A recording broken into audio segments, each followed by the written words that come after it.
ready to get the show on the road. Yeah, everything should be open. All right, we should be live on both YouTube channels, on vertical and horizontal. For those who haven't been around, we have two YouTube streams, one for horizontal stream and one for vertical stream.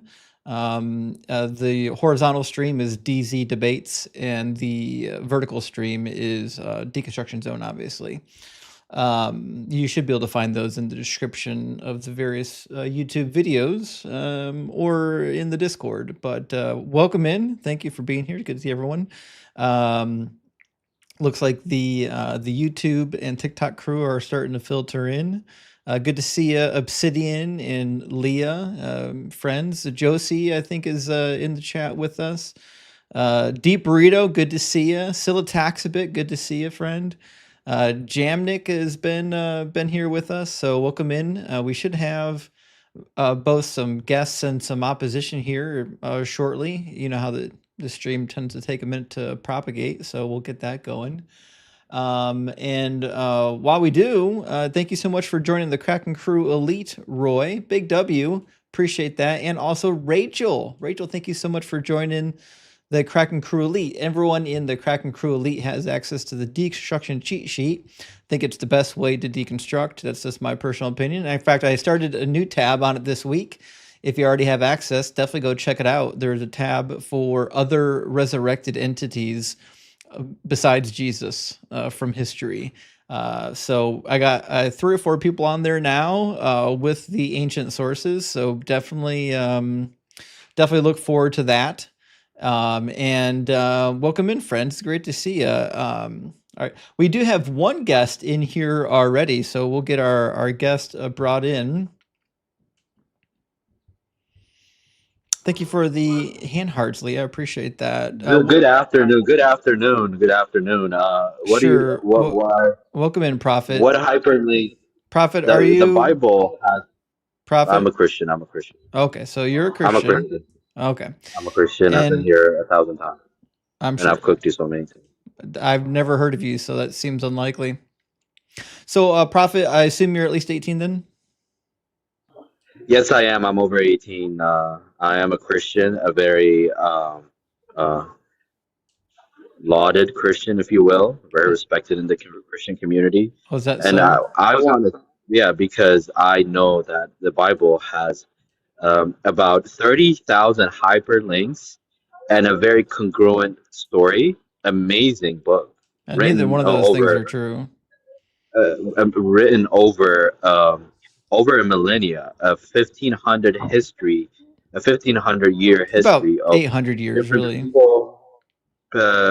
Different people from different economic and social and crazy racial that they think these talking points are effective. Ethnicity background. I mean, it's just amazing, the hyperlinks and the congruence and the confluence of information. What do you think a hyperlink is? A hyperlink is an idea from a different topic, a different writer, linking it into another different writer with the same ideology. Okay, so if an author from the New Testament mentions the city Jerusalem, is that a hyperlink to the Old Testament? Yeah, that is a fantastic point. That is the same Jerusalem that we were talking about, unless we're talking about the same Jerusalem in a prophetic sense, which is still an interesting idea. It's crazy that the yes or no question required so many words. Is this yes or no? Do you consider it a hyperlink when somebody in the New Testament mentions a city like Jerusalem that happens to be in the Old Testament? Of course. Okay, so that to me is why your argument is nonsense. Thank you for the Galaxy, Parker. That's why your argument is nonsense. Just because somebody mentioned a city that they happen to live near, and people lived near it hundreds of years ago, doesn't mean that they're doing something significant. I can talk about old cities here in the USA, and that doesn't mean that I'm doing anything significant. Sometimes cities are around for a while. I mean, that's fair. I'm just saying that at least I'm talking about the consistency of idea and message. Well, I don't think that exists. Of messaging and idea is incredibly consistent. Oh, not at all. Centuries. Not even close. Centuries of writing. What does the God of the Old Testament say about the law that he gives? How long should you follow the law? He says that nobody is going to heaven because you respect or do my law. That is very consistent with the New Testament Crazy writers that you didn't answer who my say that you question. don't My need to. question is how That is long? again. How long did he say to follow the law for? He said to follow it when you're, I mean, on earth. For For how how how for long? how long? For your life. For how long? Yeah. He told Israel to follow the law till, well, till the end of time. Yeah, forever. Okay, okay. Okay. So the law is not And temporary, it's permanent.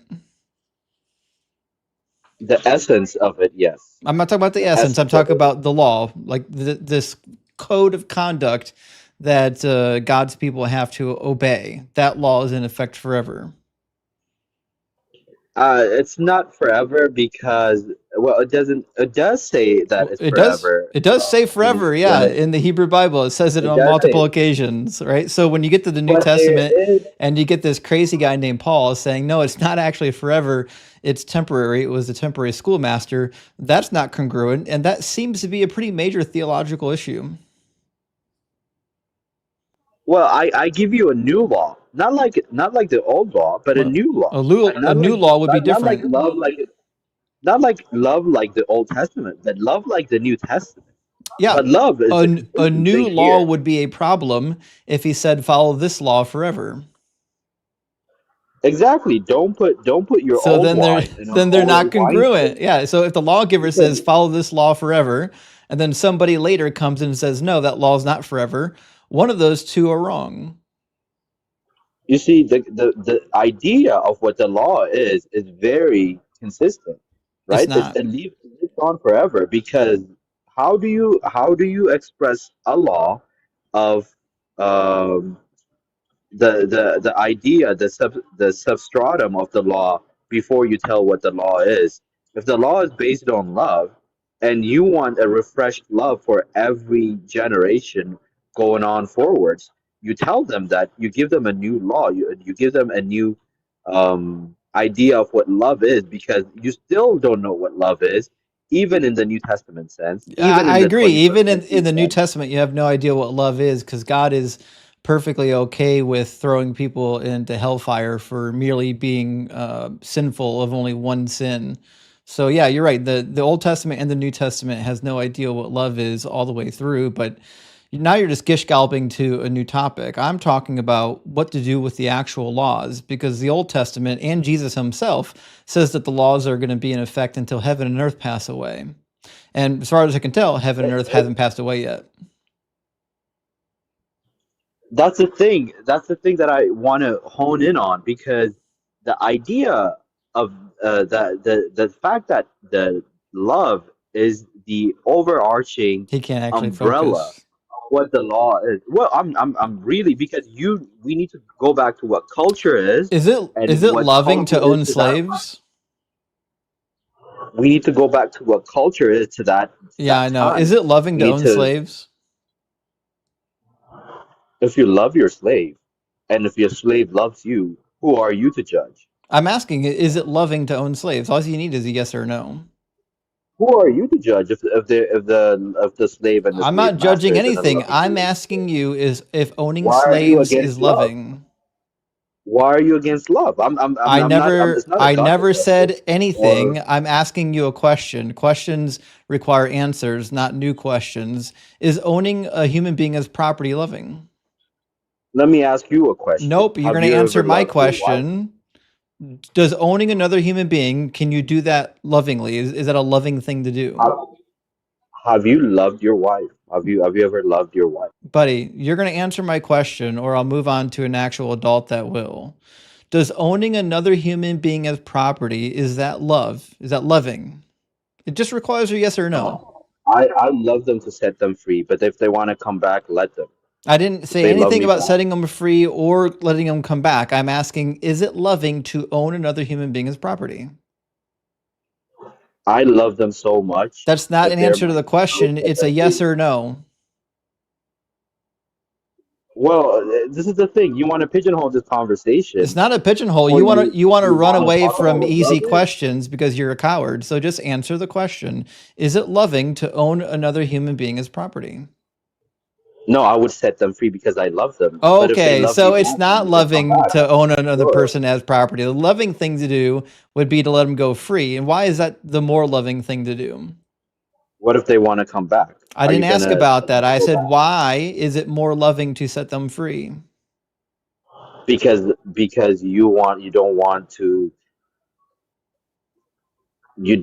to dictate how they should govern their loving identity.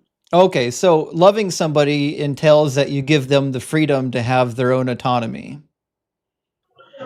That's one part. Yes, Okay, okay. that's Now, one. if I took somebody's autonomy from them and didn't give them a choice, that would not be loving. But that's what we call slavery. Like when I own another human being, they no longer have autonomy over their life. They don't have the decision to leave. They can't walk away.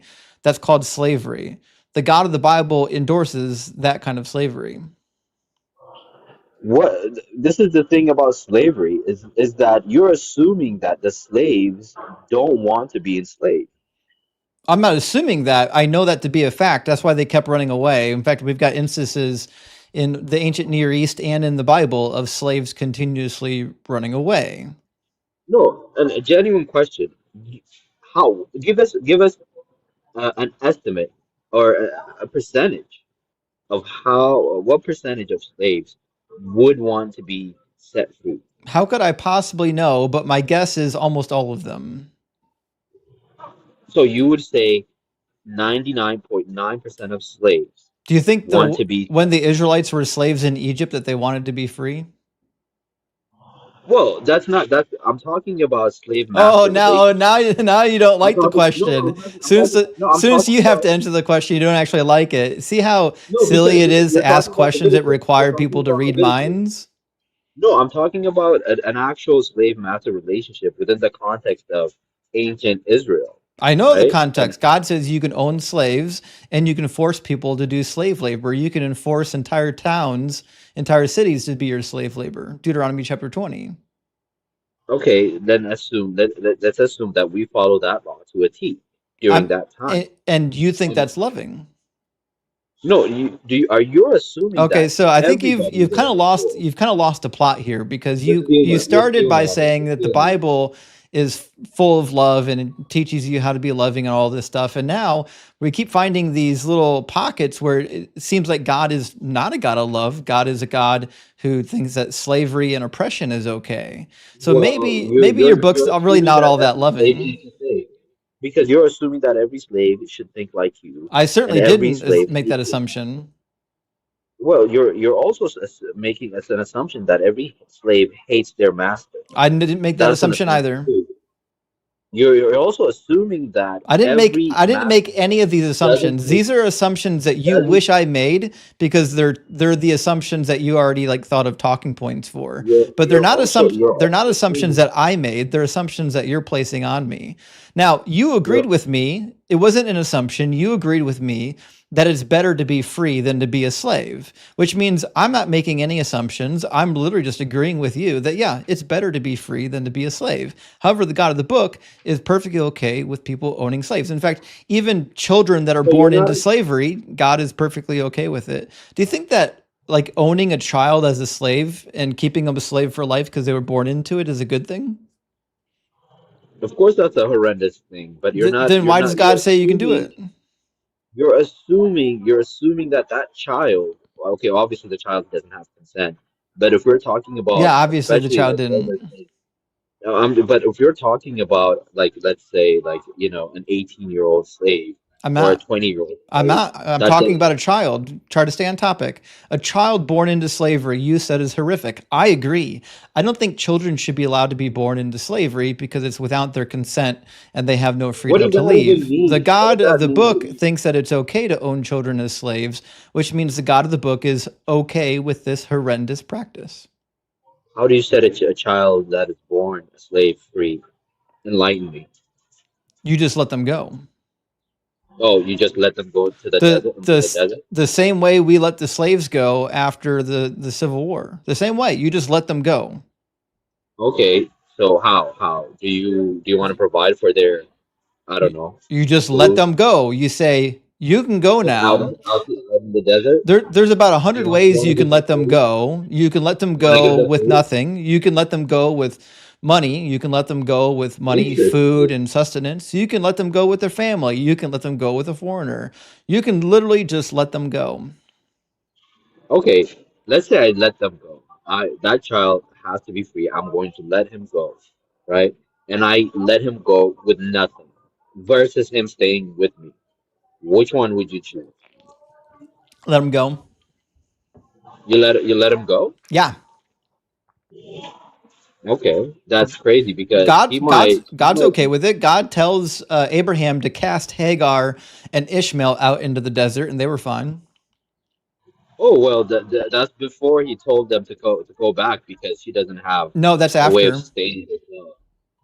That's after. That's what I'm saying. That's after. But first, he told her to come back. Yeah, and then He he told them to let them go out in the desert. They were sent out into the desert. They nearly died of dehydration, and then God sent an angel and showed them where the water was. So listen, like there's no if your God is real, there shouldn't be a problem with just letting slaves go free.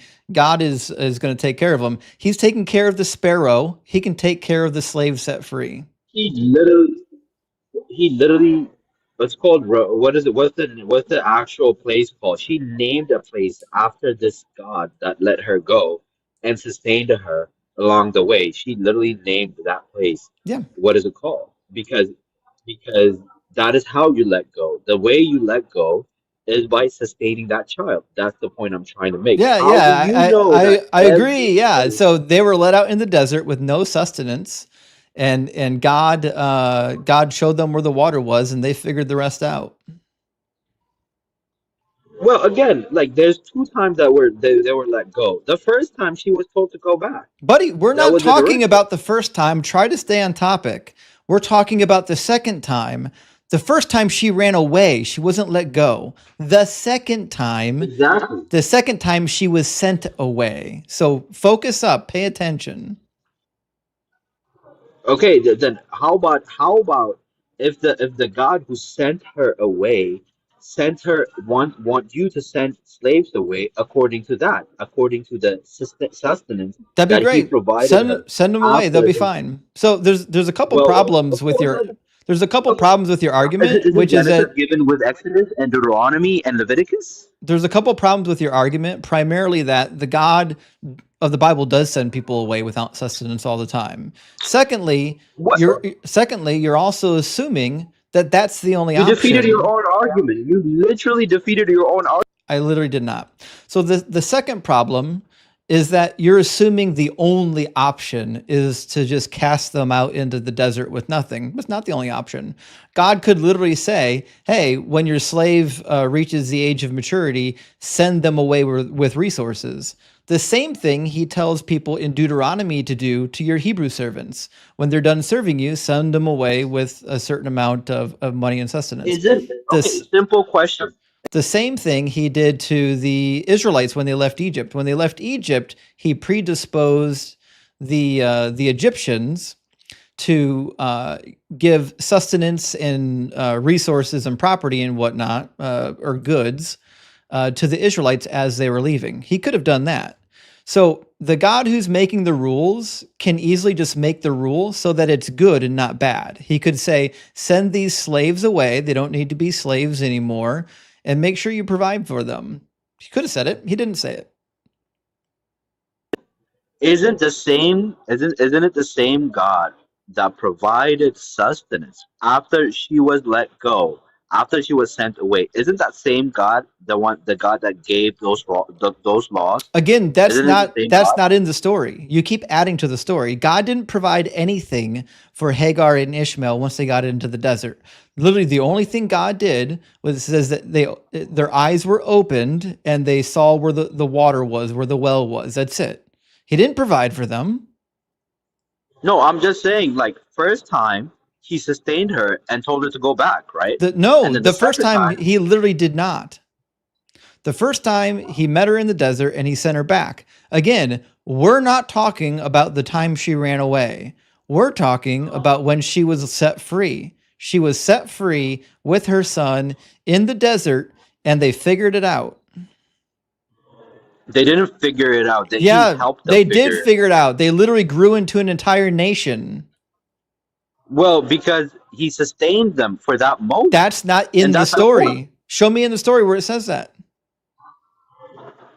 He provided water for when they He were. literally did not. He all he did was showed her where the water was. It was right in front of her.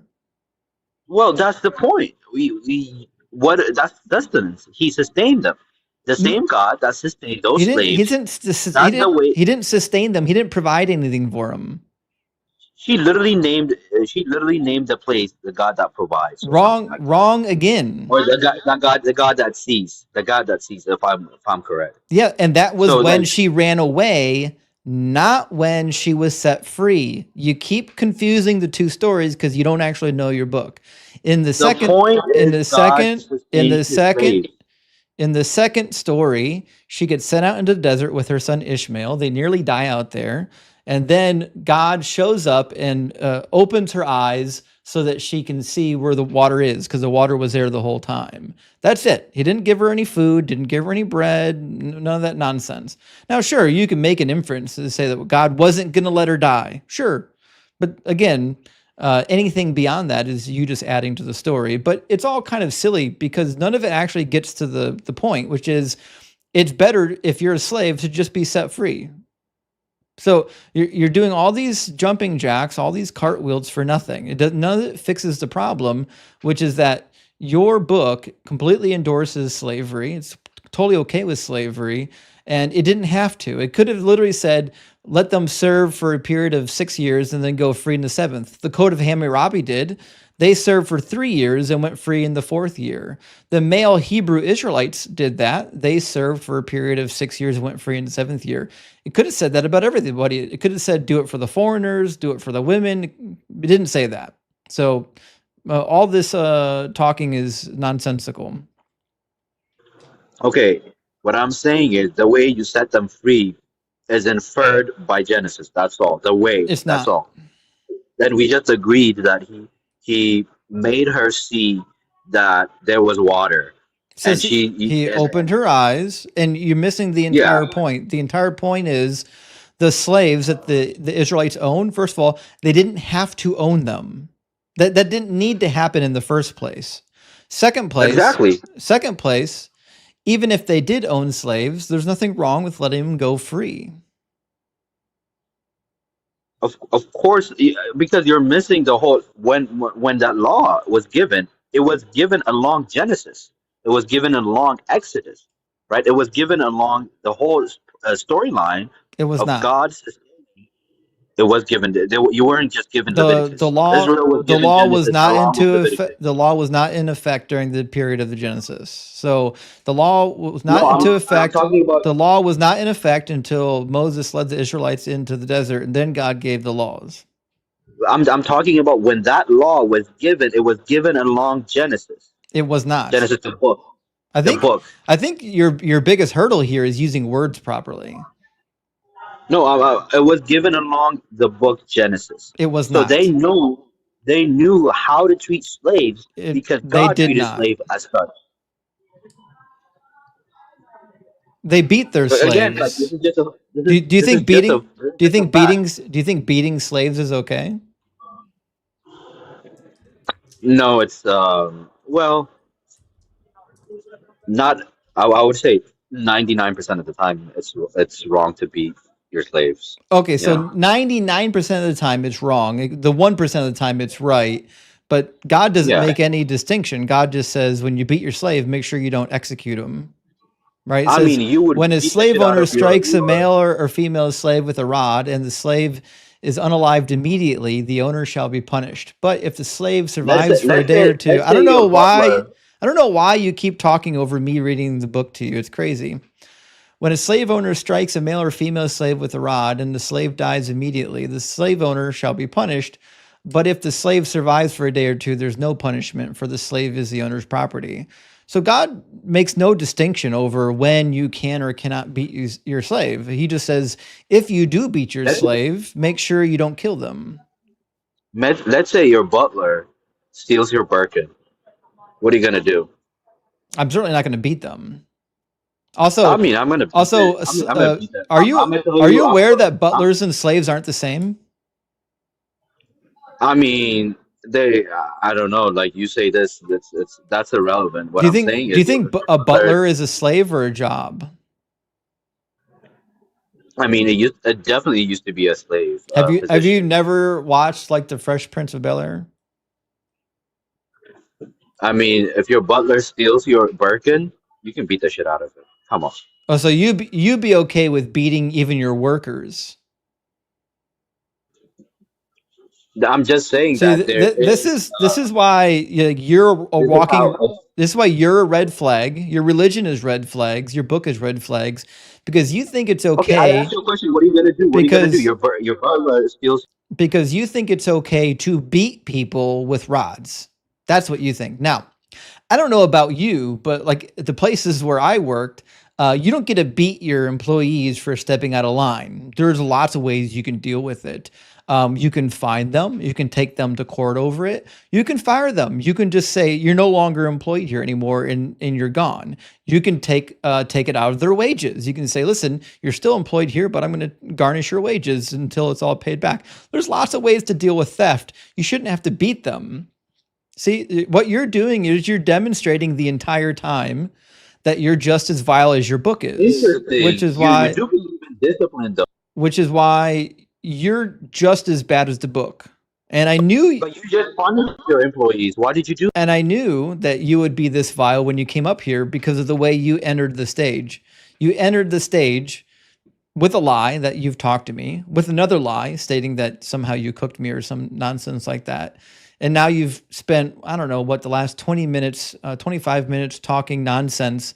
We finally got to the point where you've admitted that you're a vile POS and you're willing to literally beat your employees with the rods. So I think that's all we need to know about you. I'm gonna move on to the next guest and I'm gonna keep my. what kind If you of steal my Birkin, see what kind of vile nonsense they've got in store. But thanks for letting your true colors show. We appreciate that. Okay, well, off to a strong start, friends. Let's grab some super chats. Saint Brush says obscure New Testament apocrypha lingered in Christian communities long enough to influence things like Dante and Milton, and I find it cool. One story is Sentinel or Satan L poisoning the Eden tree, which is badass. Yeah, yeah. Well, thank you for the 1066 Saint Brush, and you're right. In fact, if you look at a lot of the medieval and Renaissance art from the church, a lot of it is actually of stories that show up in the Apocrypha. A lot of people think that like all the early art, medieval art and whatnot was biblical. It's not. A lot of it's apocryphal.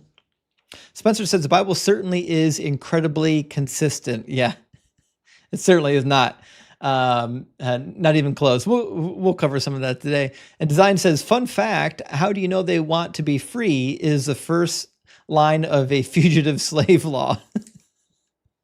That's the craziest thing is when your argument starts with, how do you know the slaves would even want to be free? Okay, well, you'd never know because they didn't have the opportunity to fucking go free. But as soon as we let them go free, you know what they all did? They went free. I think that tells you all you need to know. Design, thank you again for the $5 super chat. It says, never have I seen someone so desperate to go to heaven full of slavers. I know. I'll never understand it. So, like the heaven of the Bible must be full of slave owners, and I don't want anything to do with that heaven. Marcus Frank, good to see you this morning. Says, how warped does your mind have to be that you're arguing from the standpoint that you should only have a slave, but that you should beat them? Yeah. You should not only have a slave, but you should beat them. That's what we keep saying. Like normal people will defend the most horrific stuff up here because it's in their book. They have to. They have to do the gymnastics. They don't have a choice. They either deconvert or they defend the nonsense. Haunted Sky, thank you for the $10 super chat. Says those whom you can get to believe absurdities, you can get to commit atrocities. Yeah, from Voltaire. So that's a common phrase in these debate spaces, and we're with you 1,010%. Once you could get people to believe in magic, there's nothing you can't convince them of. As soon as their magic sky fairy says it's okay to hurt people, guess what they're going to be doing? And Silver Surfer, good to see you, friend. Thank you for the 4.99. Big W, friend. And Megs, good to see you as well. It says selfishly donating so that Justin can quit his job to create more content. I can't get enough of the lives. Praise God. Well, that brings me probably to, I don't know how many people are here, but it might be a good time for an announcement. I'm going to be adding this coming week. My summer schedule is still like this, because it kind of depends on where my son is. But I'm going to be adding new streams to my schedule. I'm still going to be streaming when my full-time schedule commences. I'm still going to be streaming on Wednesday night, Friday night, and most Sunday nights. But I'm going to add in on Tuesday and Thursday. I'm going to be adding in daytime streams like what we're doing today. So we'll basically be streaming 5 times a week. So it's going to be awesome. And the other news is I can only do that because of great support from friends like you who are supporting the channel, because today it was my last day at my current place of employment. So I'm going to be cranking the dial up to 11, and we're going to be cooking all the time. We're going to be cooking with propane. We're going to make Hank Hill proud. All right, let's see. Brain, thank you for the super chat. It says, is there any reliable historical documents in the Bible, such as the Gospels, Paul's letter, or the Dead Sea Scrolls from Brianna? So that's a fair question. I don't know what reliable means, though, right? But if you want to say, okay, what parts of the Bible are the most historical?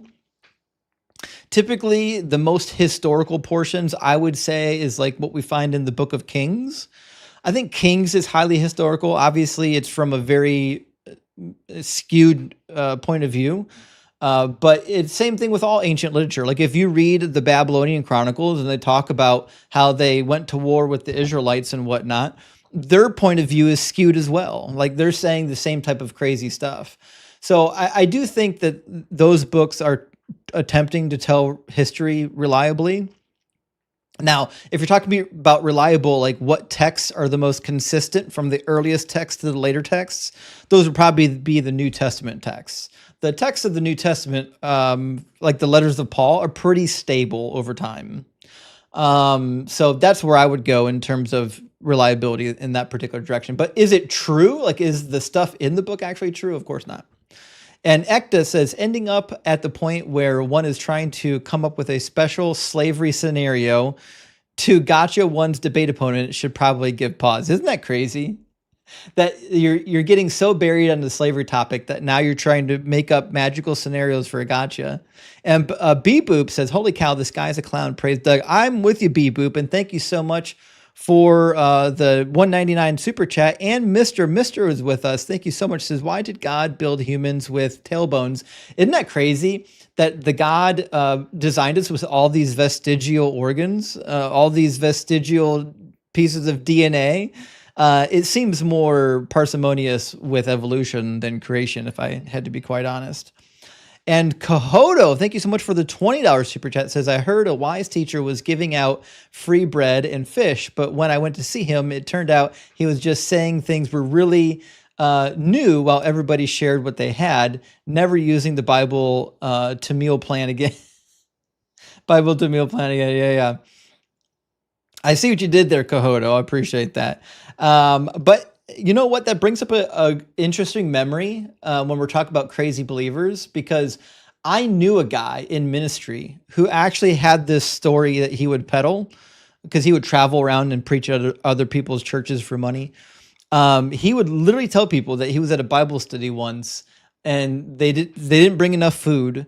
You know, only one person brought a casserole, and then they prayed and God multiplied the casserole and everybody at the Bible study was able to eat till they were full on one casserole dish. These people are literally insane. It's crazy that God would multiply your casserole, but he wouldn't heal that little baby dying from cancer. A curious thing.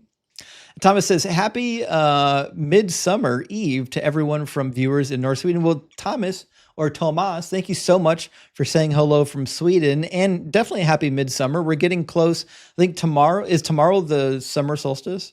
Holla Furphy, thank you so much, friend, for sending out 20 DZ memberships. The memberships are the backbone of the channel, just in case anyone didn't know it. The memberships on this channel is what allows me to go live as much as possible. Memberships, and I love the participation with the super chat. You guys can join in the conversation, and I love that. And Freemason Pilot says, I love your stream. I come from a Christian family, but my dad is a narcissist. Could I join and share my story and get your feedback? Well, Freemason, we're not doing stories today. We're only doing debates. But I do, typically when I have more time in my schedule, I do like a Q&A. Also, I'd love to hear your story, actually. Get into the Discord and DM me. Because here in the future, I'm going to be doing more interviews with people who left like high control cults and whatnot. So would definitely love to hear more about your story. And Gizzards is with us. Good to see you, Gizzards. Says, if a slave wanted to come back, that's not slavery. That's called a job. The caller's line of reasoning was nonsensical. Listen, Gizzard, thank you for the super chat, but you're right. He was all over the place. That kid had no idea what he was doing. He didn't even know where he was. He was so concussed, he was in the wrong room. He was making up scenarios that had nothing to do with slavery. And Marduk, one, good to see you, my friend. Thank you so much for the 99 super chat. Says, I read the chapter in the book of Enoch with the portals in the firmament you've talked about. It's a great chapter. It says, man, it was hilarious. It just goes to show you how primitive those people were. So for those who don't know, I've mentioned it before, and Marduk has mentioned it. In the book of Enoch, he tries to solve the riddle of how the sun goes around the flat earth, even though there's a firmament over it, and he envisions windows at the base of the firmament that the sun goes through. He describes the orbit and everything. Guys, you got to read the book of Enoch. It's wild. And Carlos, thank you so much for the $20, 20 DZ memberships. I super appreciate that, Carlos. Big W. Great to see a friend. Always here supporting the stream.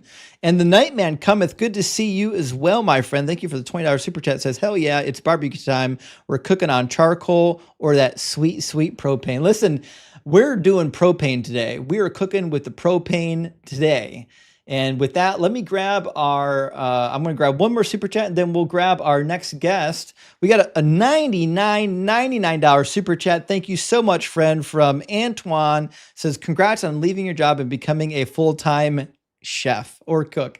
Well, thank you so much for supporting the channel. It's only because I've got awesome supporters like you guys that allows me to do it. But I'm not going to be resting on my laurels. That's not what's going to happen. I'm cranking the dial up to 11, and listen, we are going to be cooking on the hottest propane stove you've ever seen. That's what's going to happen. All right, let me grab our next guest in here. We should have with us the Battle. How you doing, Battle? Oh, hold on one second. Sorry. All right, we should be able to hear you now. Go ahead. Do you hear me? Yeah, we're good now. Yeah. All right. So Battle, are you actually gonna ask me the questions? Yeah, are you at least 18, and are you a believer? I'm 18. I am a believer. Had been on before. Oh, so you've been here. Okay. Were you using the same name? No. Oh, what was your name last time? Creed. Oh, Creed. Yeah, I do remember talking to a Creed, but I don't really remember the full conversation. Also, Bad Religion, thank you for the stars. So, right. Creed, what's on your mind today? Did you want to circle around what we discussed last time, or is this a new issue? Yeah, well, I kind of think I may actually have you. Like, you may not be able to debunk this. Debunk what? Think of that. Like, Isaiah 50. Okay, what is that? You heard of the book called It's not in the traditional Christian canon. The Wisdom of Solomon. Yeah. It talks about like the Son of God in there being like hated for his righteousness. You're talking about the Wisdom of Solomon, chapter 2.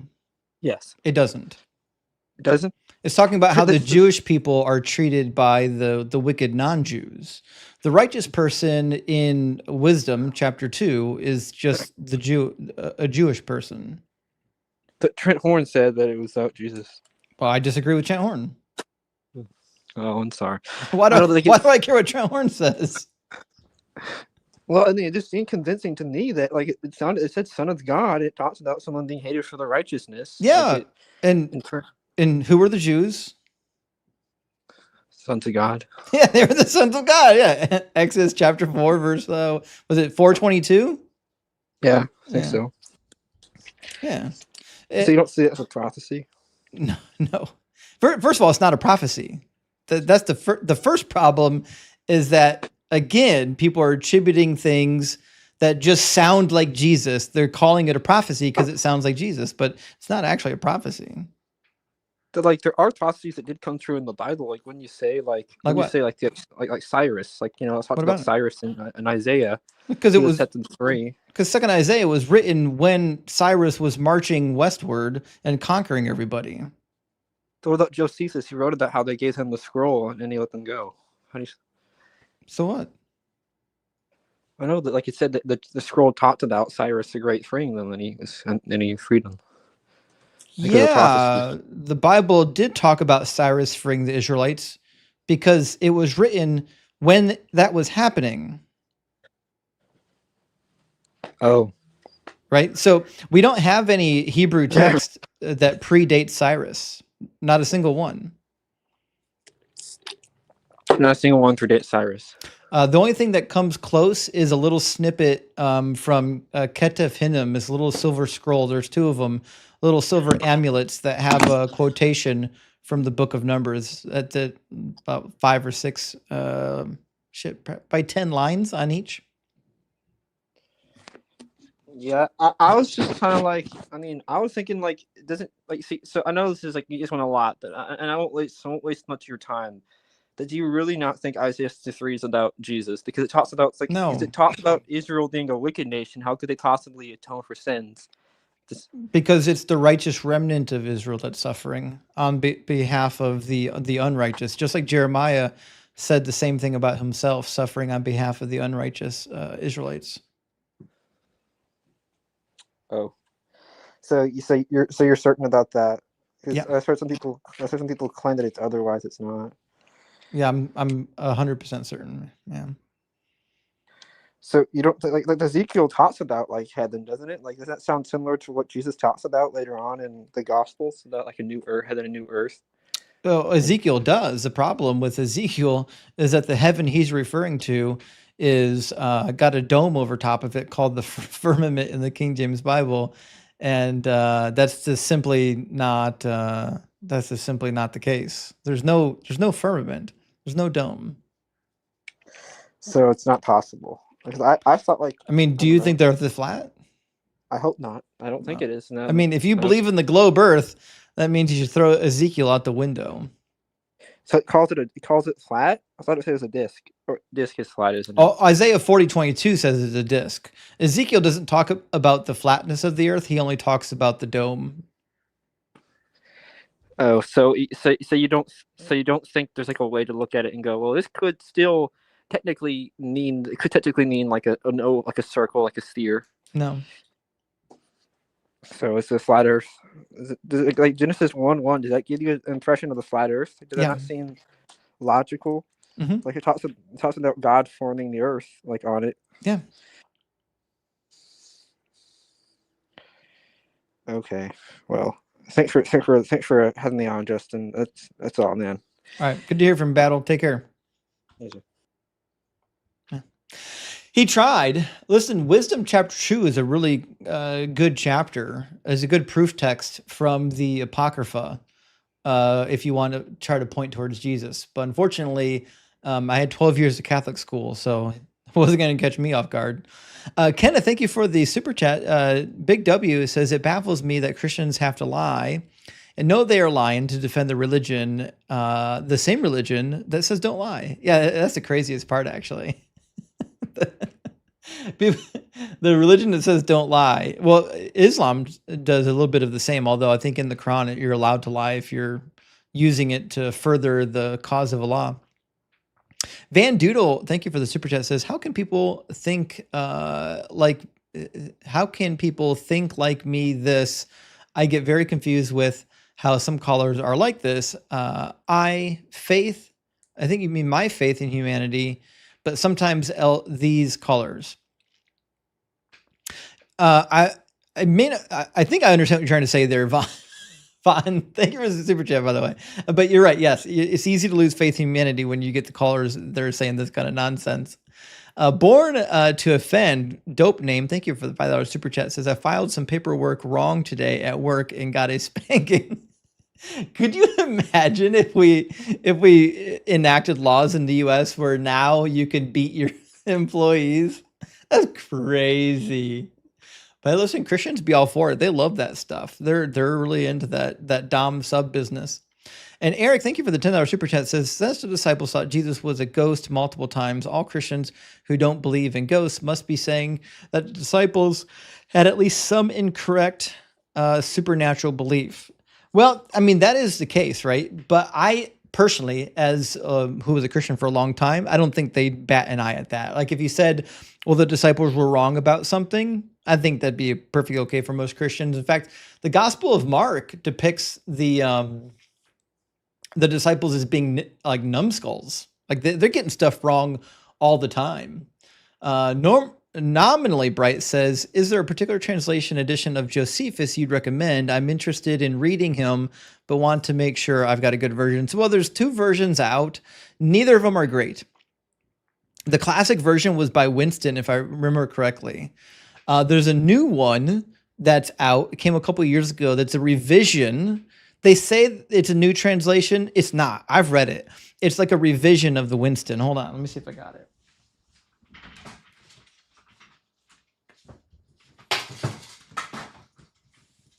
Okay, so here's my old copy of Josephus. And the translator was William Whitson. Now, my newer one says that it was translated by William Whitson and commentary by Paul Meyer, and it says it's the new complete works. But if you read it, there's very little change, if ever, between the original and the new updated version. Almost no change. So I wouldn't worry about which edition you get. I would say in the newer edition, they've got some study notes and some extra notes on the side to help you work through some of the issues, like the Flavianum Testimonium or the Testimonium Flavianum. So they've got some stuff like that, but other than that, I wouldn't waste too much time on it. A good question though. I appreciate the question. And Marduk says, congrats on the job situation. That's exciting. It is, Marduk. Thank you so much for sharing in my joy. And Silitac says, heard an apologist debater say prophecies were purposely written vaguely so that Satan and evil demons can't understand them. What? So I've actually heard this argument before. Believe it or not, this is not a new argument, Sil. And this is a real thing, because once you realize the nonsense, now you need an excuse. Rather than admit that it's all a lie, you need to make an excuse. Well, if now you're in the lie manufacturing business, okay, what lie could possibly explain why we would have these vague, nonsensical prophecies? Oh, well, God wanted to throw somebody off the scent, Jordan Thomas, thank you for the super chat. It says, how do you feel about Jesus and how credible he was, or lack thereof, death, burial, and resurrection? Well, first of all, I don't think he was credible. He said a lot of stuff that was wrong. He failed his own second coming prediction. He seems just to be another false prophet. I think he died and was buried somewhere. Who knows? And that was it. And no one's ever heard from him since. Aaron, my friend, thank you so much for sending out 50 Deconstruction Zone memberships. Big W, my friend. I really appreciate that. Aaron, thank you so much for always being here and supporting the stream. It's friends like you that really make this possible. So thank you. And Marie says, my atheist Bible study is doing Song of Songs. Oh, I love the Song of Solomon. So got any resources for self-study on the most rock hard book in their Bible? Geodes, blessings be upon you. Listen, if you're going to study a book in the Old Testament, I highly recommend the Song of Solomon. It's an amazing book. As for a good commentary, I would use who wrote it? It's in the JPS.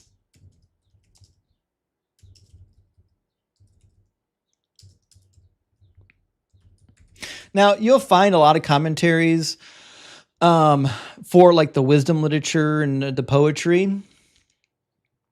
But there is one commentary I would recommend. It's by the JPS for this particular book in general.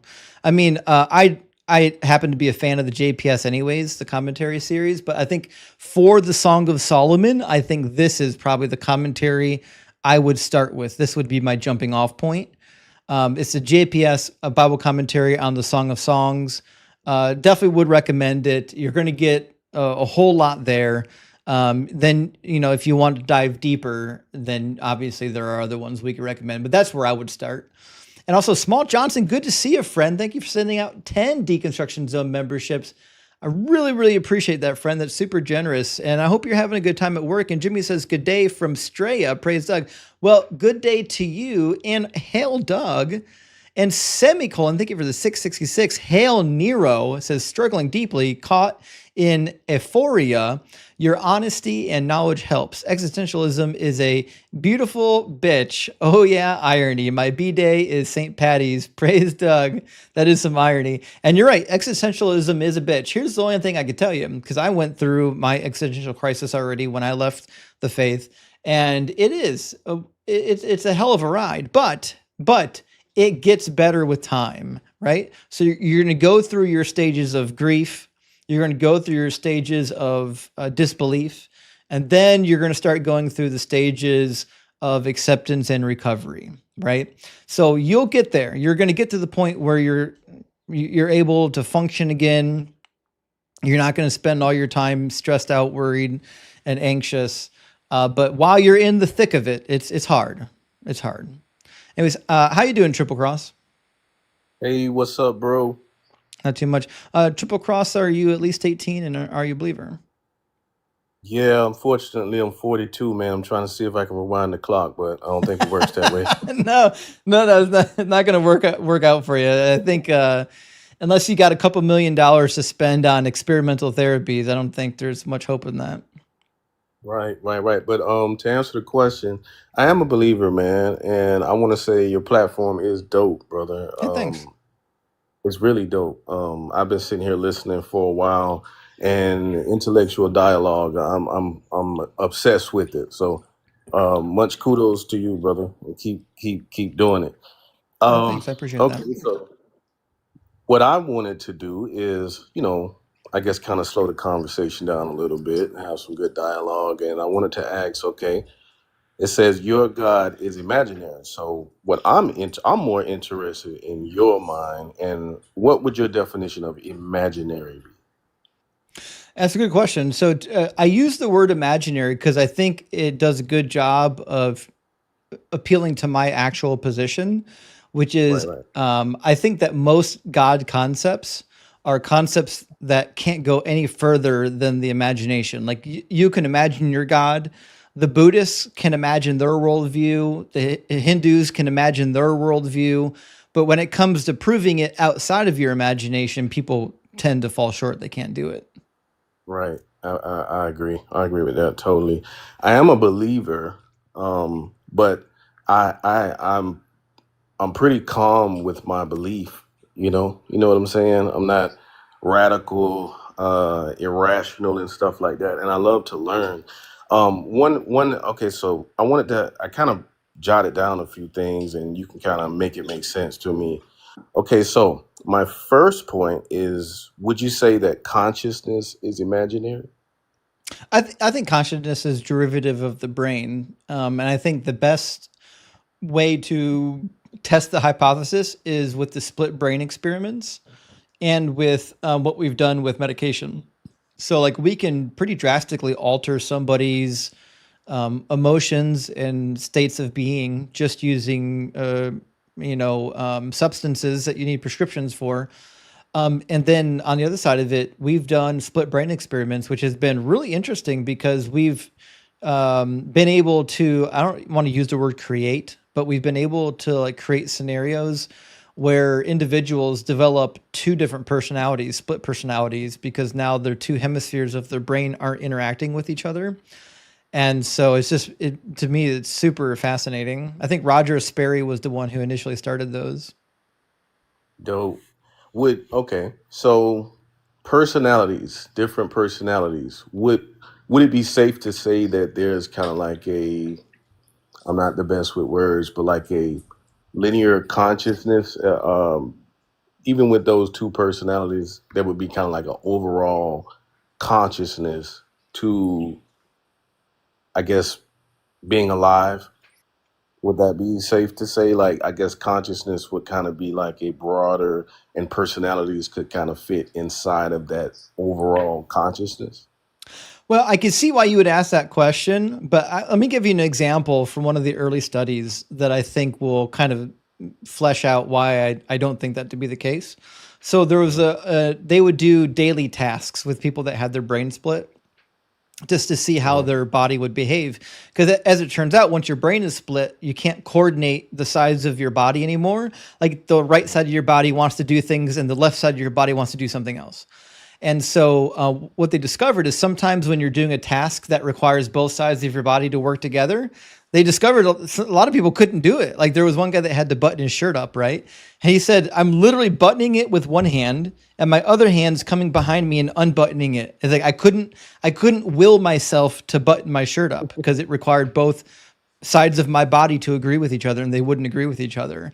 And so for me, I think that tells me a lot about the consciousness. If it's truly a derivative of the brain, then whatever you do to that brain is going to dictate what your consciousness does and not the other way around.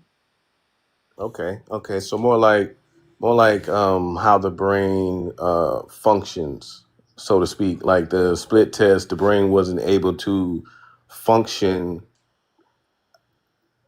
together in a sense. Okay. Okay. So cool. All right. So okay. So I had another thing that was interesting.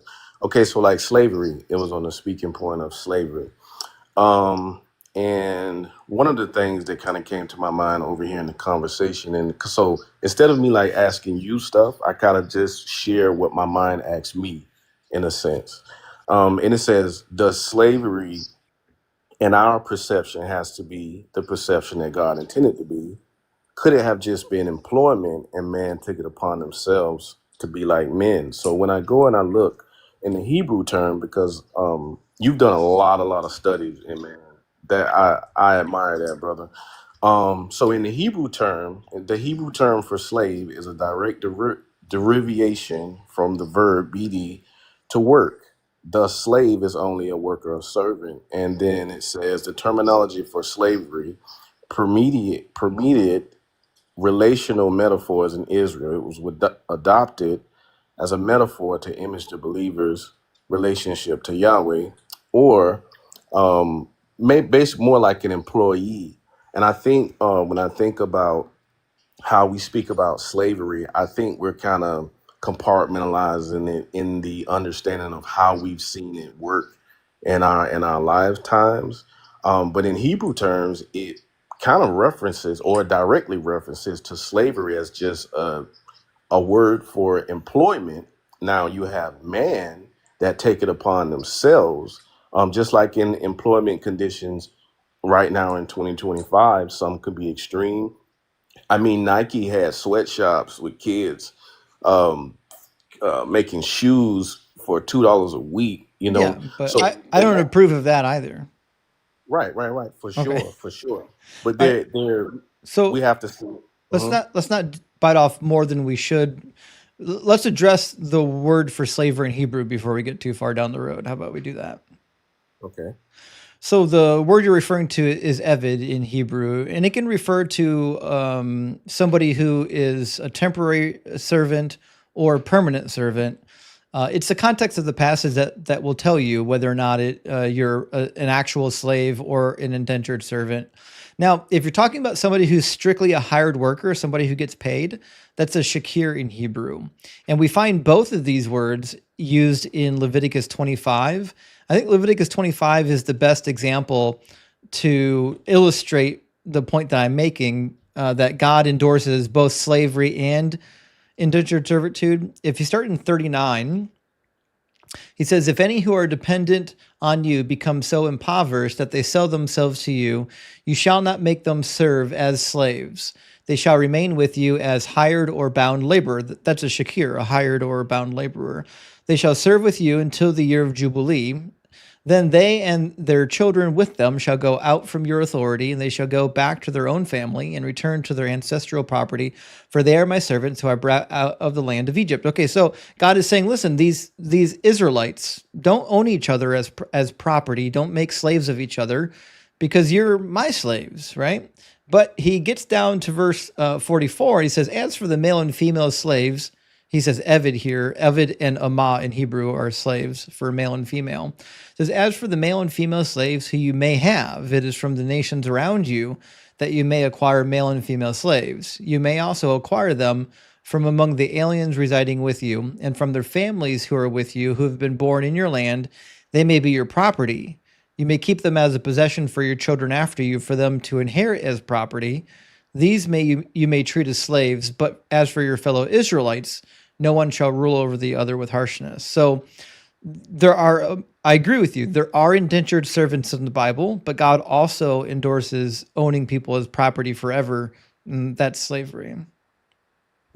And that's a great read. Now, what I do when I look at that, I try to kind of look at it and I say, okay, I take it for what it is, like you're saying, I take it literal. Now, I also factor in the transliteration or the understanding of the writer in which, because I can't say it is a story, but I can't say I wasn't there and I can't say the interpretation of it. But from reading that, that would, in my mind, sound contradictory. But I would kind of put myself as a 3-year-old trying to listen to my 40-year-old dad as he explains something, and I just kind of take it in loops. So, but I do understand that, and I see that. Okay, so another speaking point that I wanted to reference was like usually people kind of say, okay, well, why would God do this? Or I think I might have heard you say, well, a lot of times people speak about babies, or why would God let babies die? And I wouldn't do that and different things. And I usually ask people, I said, well, do you have children? And they say, okay, well, why would you bring children up into this? That doesn't make any sense. I say, well, what if you had 8 billion children? You know, um, when I look at a lot of times, like if a 3-year-old doesn't perceive the instructions that you give them as safety, or a baby cries when you sit them down, as an adult, I understand that my 3-year-old doesn't understand the circumstances and then why I make decisions. Um, so let's say if I put my kid in timeout, or if I were to spank my kid, I really don't think that, I got spankings and stuff like that. And I see them as great lessons learned in my life. Beating is a lot different. I don't know if I know what point you're making yet. Like, I guess I don't know what topic you're addressing. Well, I'm just speaking in general of how people kind of perceive, like, why would God do this, or Do what though? why would God allow bad things to take place? Well, I mean, that's not a question I have. I mean, if people have the No, ability to make decisions, obviously sometimes they're going to make bad decisions. I think the complaint from the atheists is not that people have the ability to do bad things, although some people do make a good argument for that to not be the case. I think the better question is, why does God allow horrific things that he causes, like children being born blind, children being born with bone cancer, earthquakes, tornadoes, volcanoes? Those are things that he controls. Those aren't decisions I've made. well, okay, and okay, so to that point, um, in your perception of things that you can handle, when you think of babies being born blind, is that something that hurts your feelings, or is that something that makes you feel like, oh man, that makes me sad about that? Well, it certainly makes me sad. Now, if it's your own child, I don't think sad even remotely covers it. I think if you are born with a child who has a severe disability or is sick or chronically ill, sad, it quite literally is more like despair. Right, right. As traumatic despair. So I think it would be safe to say that in the total overall context of things, why a God would allow man to endure certain things would be kind of like, when you work out and the whole science behind working out is breaking down a muscle, Hmm. and you don't get any gains without pain. Well, your body responds to that level of stress in order to repair. So does your immune system, and so does your mind. Your mind solves complex things that put stress on it to become intelligent, like somebody like you. So Sure, but sorry, go ahead. if I were in totality of looking at the total circumstance, would I allow certain things that would be to me minuscule, but to you might be traumatic? I just don't think that it would affect me in the same way because I am looking at things in a totality. Yeah, but what about the child that dies after 6 years of bone cancer? Well, again, that would be something to that would be something that if I was personally connected to that, if I was a supreme being, then it would be like me watching my child bump their knee on a dresser. No, no, I'm talking about the See child. What does the child get out of it? it, but okay. Well, what does a child get out of going in timeout? No, no, no, To no. the child, The child's to the not. The child. child's not developed. It's dead after 6 months. Yes, but I'm saying in relation to the child, a baby screaming thinks you're trying to kill it when you sit it down. No, the So baby what I'm died, is what I'm saying. In the scenario I'm giving you, right? There's a child born with bone cancer. After 6 months, the baby's dead. What did the baby learn? not the baby, what did you learn? That's not my question. My question is, what did the baby learn?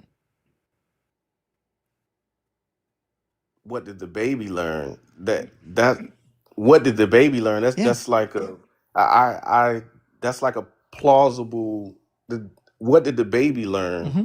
Um, is it about the baby? I know, yeah. God is using the suffering of the innocent to teach adults a lesson. That's what you're positing, right? So I do mean, you think that God has no other recourse, an all powerful entity has no other recourse to teach adults proper behavior without making innocent people suffer? Um, well, what I do know as like the exercise analogy, and there are times where you learn from trauma, and there are times evolution. If evolution is evolution, evolution solves problems. There are conflicting problems in all species to where they evolve. If any of those problems had never presented itself, then in science, I guess it would be safe to say that you wouldn't be here on TikTok able to perceive or go live. So evolution is a direct response to an overcoming of trauma because you have to Right. for But fish to breathe in I'm just trying water, to you stay have focused here, right? So I'll lay out the argument so you can kind of see what I'm doing. So the problem with the problem of evil, that's the topic we're on right now, is that you're saying God needs to have like these innocent babies suffer and die. He needs to do it because when these innocent babies suffer and die, like the adults that are around they're like learning, they're growing, right? So you're saying it's necessary pain. But I'm pushing back on it and saying, listen, if your God needs to kill innocent babies to teach people how to deal with pain or trauma, then either one, he's not all powerful, or number two, he's not all good. You got to one of those two things has got to hit the road. well, that again, it goes back to, okay, is evolution necessary? Like do Wait, do it's you believe in I evolution? can well, I see evolution. Things evolve. Oh, Period. I mean, that's not something that's okay. something anybody can see. Things evolve, they Listen, I'm adapt sorry. to. I assumed you didn't believe in evolution because most Christians don't. I shouldn't have made No, that no. assumption. Okay, I so mean, so you do believe in evolution evolution. is, yeah. I mean, how evolution of the actual term is to evolve. So it's not even something to believe in. It's shit. Stuff evolves, right? I listen. Like, I agree. We're on the same page. We agree. Evolution is real. Okay. right. So So could God accomplish like whatever evolution is doing? Right? Could God accomplish it another way? in a way that just makes everyone happy Nope. and I didn't no say one that. endures. Nope. Didn't say Yes, that. he could. So yes, Oh, he well, there you go. he could do it any way that he would choose to do it. Okay, so God could have created the world without the unnecessary suffering, and he chose to create the world with the necessary suffering or the unnecessary suffering, which means you've got to get rid of this like fictitious property of God that he's perfectly loving and perfectly just because he's not if he chooses the world that has all the unnecessary suffering.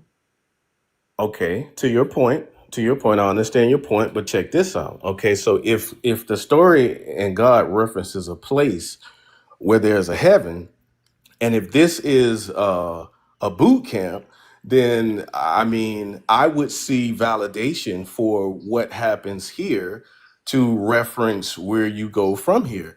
I'm not a sensitive person, so when I see certain things, I do. It's sad. I love children, children and old people, all my life. Children and old people. Uh, I have a very emotional connection to those. I don't like nobody messing with children. I can't even watch a movie where something happens to a child. I like turn it off. Have you read the Don't never Bible? let me see it. Yes, I God's started reading the Bible God's a murdering babies left long, and right long, in long that time book. ago. Well, at the end of the day, if you look at us all as a species, I mean, even a deer loves their baby, I guess, in a sense. A deer shows emotion when something is just eating their baby. So if how can I say ants don't do the same thing? Our emotional connection does not define a greater purpose. We don't have a connection to a roach and their babies.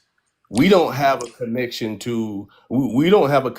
to rats and their babies. So if I created everything, I think a lot of times humans just take the universe experience as though all things aren't alive. It is not a planet alive. It's not the fish alive, but we will eat a fish, or it's not a plant alive. So if I created everything, I'm not going to um, make man. I'm not going to make man a super sensitive point Okay, if I so created this billions of so the different suffering organisms. of mankind's not actually relevant.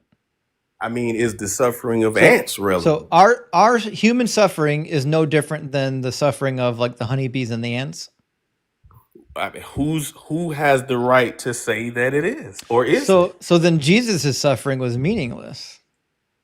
I can't say that it was. I can't say that it wasn't. Well, it has to be meaningless. If my suffering is meaningless, then certainly Jesus' suffering is Well, extra meaningless, especially if you think he's a God who already knew he was just going to resurrect. Completely meaningless.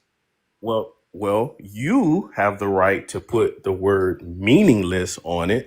I'm saying I'm reserving the right to say I don't determine whether it was meaningful or meaningless. I don't have the right or power to do that. All I'm saying is if I was a supreme creator of the cosmos, billions of organisms down to bacteria, down to cells, neurons, and atoms. I I as a human might be egotistical to make myself the center point of feelings in the universe. But if I were to create trillions of different things, I would not be able to relate to how you relate the same way as we wouldn't relate to a chicken having eggs and stealing their eggs and kidnapping their eggs from them and having them lay more eggs. Are you a We vegetarian? disassociate, huh? Are you No, heck why no. not? I because I like meat. Okay, so the suffering, That's my point. in your worldview, the That's my suffering of point. animals isn't all that important. That I mean, not in the way that I live my life. Yeah, But, exactly. but check this out. Now, guess what? I would have a different context if guess what? I've never went out and actually killed my food.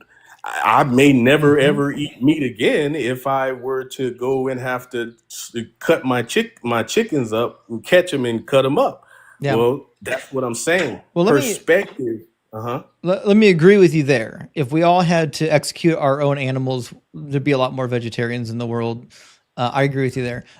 I think our conversation is getting long in the tooth, but I want to cover one more passage with you, if you don't mind. Sure. Sure. So I think that what God does through the problem of suffering is one problem. I think there's maybe even a bigger problem where in the Bible, God repeatedly does and brags about doing it, punishing innocent people for crimes they never committed. To me, this is incongruent with a God that's perfectly just. So you probably already know the story of David and Bathsheba and the punishment that God gave for that whole mess. Well, most people remember that the child was stricken ill for 7 days and then executed. That was one part of the punishment. The second part of the punishment is what people forget. And this is what happens. God says through Nathan, "Thus saith the Lord, I will raise up trouble against you from within your own house, and I will take your wives before your eyes, and I will give them to your neighbor, and he will lie with your wives in broad daylight. For you did it secretly, but I will do this thing before all Israel in broad daylight." And so God then has 10 of David's wives raped by Absalom a couple chapters later. But those wives didn't do anything wrong. Why are they getting punished?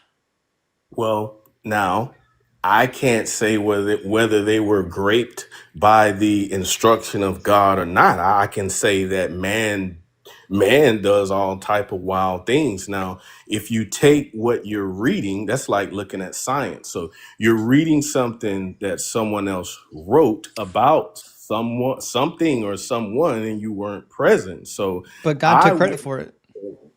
I mean, you're in what you're reading. Yeah. So when Is you the text take, wrong? well, what transliteration are you reading? Is this from a Hebrew text transliteration? Because a lot of things that are written in Hebrew and the purposes behind the actual words become different in our English Hmm. transliteration of things. So could I say, based on exactly what you just read, could I say that that is what God intended? I can't say that. I Well, can say that, okay, that's probably what man chose to do and write. I don't know. do you think all the English translators got it wrong? No, I don't think they got everything wrong, but I don't know what they Well, got right or well, got wrong. what word in here should we translate differently? I'm not the scholar to say that, but what I'm Because saying, I have when read you it say in Hebrew before. It says exactly what it says in English. no, the Hebrew it's completely different Oh, it's than what it not. says in English. Oh, it's certainly not the case. If you pull up a direct Hebrew translation Hmm. for the passage in which you just, Yeah, you want to do an interlinear readout with me? yeah, that's cool, or Strong's or Well, something, well, or some, Strong's ain't gonna help you. some concordance, some sort of concordance of a direct transliteration. Well, you don't want a transliteration. Transliteration doesn't do you anything. That just copies the letters over. You want a translation, Okay, which is a what we're going to read. translation. It says, "Thus saith the Lord, I will raise up trouble against you." He's doing it. I will do it. Okay, great, and I can agree. I will raise up trouble against you. And he Now, literally says, "I will take," in the first person, okay, I will take. Continue. his wives. No, okay, I will God's take. raising up the trouble. God's taking Let's his get to the great. wives. Let's get to the great part. Well, there's no word in biblical Hebrew for grape. That word doesn't exist. Exactly. So how can you were reading me context and that word doesn't even exist in Hebrew, but it was spoken and given to the Hebrew people. So how can we right now argue a point when we're arguing a point of something that was conceptually, we have a concept of something, Do you but think that even the when Hebrew people had a way of describing grape? how could you not? Exactly. So they did have a way of describing it. And what they typically used were words like we saw in the prior passage, where somebody took a woman and then did something to her, like going into her, which is exactly what happened in chapter 16. It says Well, Absalom well, said to Absalom, by the way, is the son of David who's trying to take over David's throne. He's running a coup against his father, and he's asking for advice from a former advisor of the king as to what to do to solidify his power now that he chased his father out of the palace. So he says, "Give us your counsel. What should we do?" And Ahithophel said to Absalom, "Go into your father's concubines, the ones that he left to look after the house, and after all, and all Israel will hear that you have made yourself odious to your father, and the hands of all who are with you will be strengthened." So they pitched a tent for Absalom on the roof, and Absalom went into his father's concubines in the sight of all of Israel. So Absalom, in a display of force over his own father, captures 10 of David's wives and forcibly goes into them on top of the palace. okay, That's called rape. if I say I'm going to go into you, if a old school dad say I'm going to lay into you, does that necessarily mean that he's referencing that he's going to grape you, or does that mean that uh, uh, get he's going to get on you, or he's going to get in your head, or he's going to whatever? Like, I can't say. You can say I what can that. say, yeah, in the Bible, when it says going into a woman, it refers to having sex with them. Want me to show you where that is? Yeah. Yeah, that shows up in like 5 or 6 different places.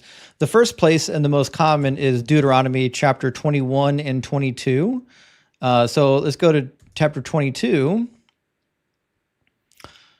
It says, "Suppose a man marries a woman, but after going into her dislikes her, and makes up charges against her, slandering her by saying, 'I married this woman, but when I lay with her, I did not find evidence of her virginity.'" Going into a woman is the act of lying with her in the Bible. Well, you can argue that point, Yeah, but there I is know. a there. But guess what, though? There is a purpose of why there was going into her and laying with her. It never had to deviate from going into her, but it specifically stated laying with her. So going into her, I can't say. I get what you're saying. I I don't just think you actually can't do. vouch. No, no, no. I'm very intelligent. What I'm saying is, I'm not going to force going into as being laying when it's purposefully made two different references. It's not two So different references. It's literally the same thing. The punishment that Absalom is doing to the concubines is comparable. And the reason why it's chosen as the punishment is because David committed adultery by sleeping with another woman. So the punishment is, David, you went into this woman who wasn't yours. Now I'm going to have somebody go into your wives. That's the punishment. That's why the punishment makes sense. okay, The phrase the I can phrase get that. going into a woman always means sex in the Bible. There's no other instance in the Bible, not a single instance where it means anything other but that. Okay, so basically, someone graped someone, and then it's saying that God said, "I'm going to have someone grape your wives," right? Yeah, God says he's causing it. It's a punishment. Okay. Okay. Well, in the sense of that, if okay, so I can logically understand that. I mean, I'm not a scholar. I was just arguing my point. Fair enough. But if that is a reference to things, um, again, I can't say with total. I can't say that on a personal human level of suffering. I can't say that I would pick your level of suffering over my total understanding just because you have a sensitive tie. Again, No, if a this is chicken, this is not about suffering. This is about justice, right? So what is the justice? women What took is on the justice? punishment for the crimes that their husband committed. But the women are a totality of mankind. No, Mankind and the women women bear the total burden women amongst are each other. individual autonomous people, right? So like if you commit a They're human. sin, if you They're commit a human. sin, your significant other shouldn't be punished for it. No, that's in the way of your consciousness and perception No, as a human. that's what the word That just means. What do you think the definition of justice is? what is the definition of just? Do you know what it means? Display it. I want to see what The you're definition of going to. justice is when you get what you deserve, whether it's good or bad. And typically it's proportionate.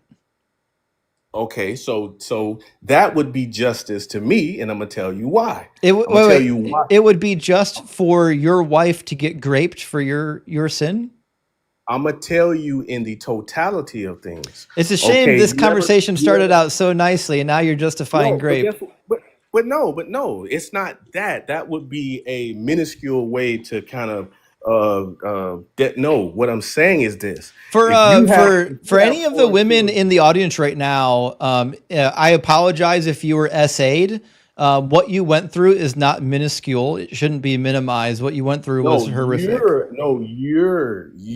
you're minimizing it. But No, I'm certainly what I'm not. saying is this. What I'm saying is this. And look, that is completely wrong. I'm gonna tell you what I would do to someone that essays someone. I honestly think you should throw them off of a bridge into a burning fire. So Okay, so I'm that's just what we should do to speaking. Yahweh then. Yahweh should be thrown No, off a bridge into the but fire. guess what?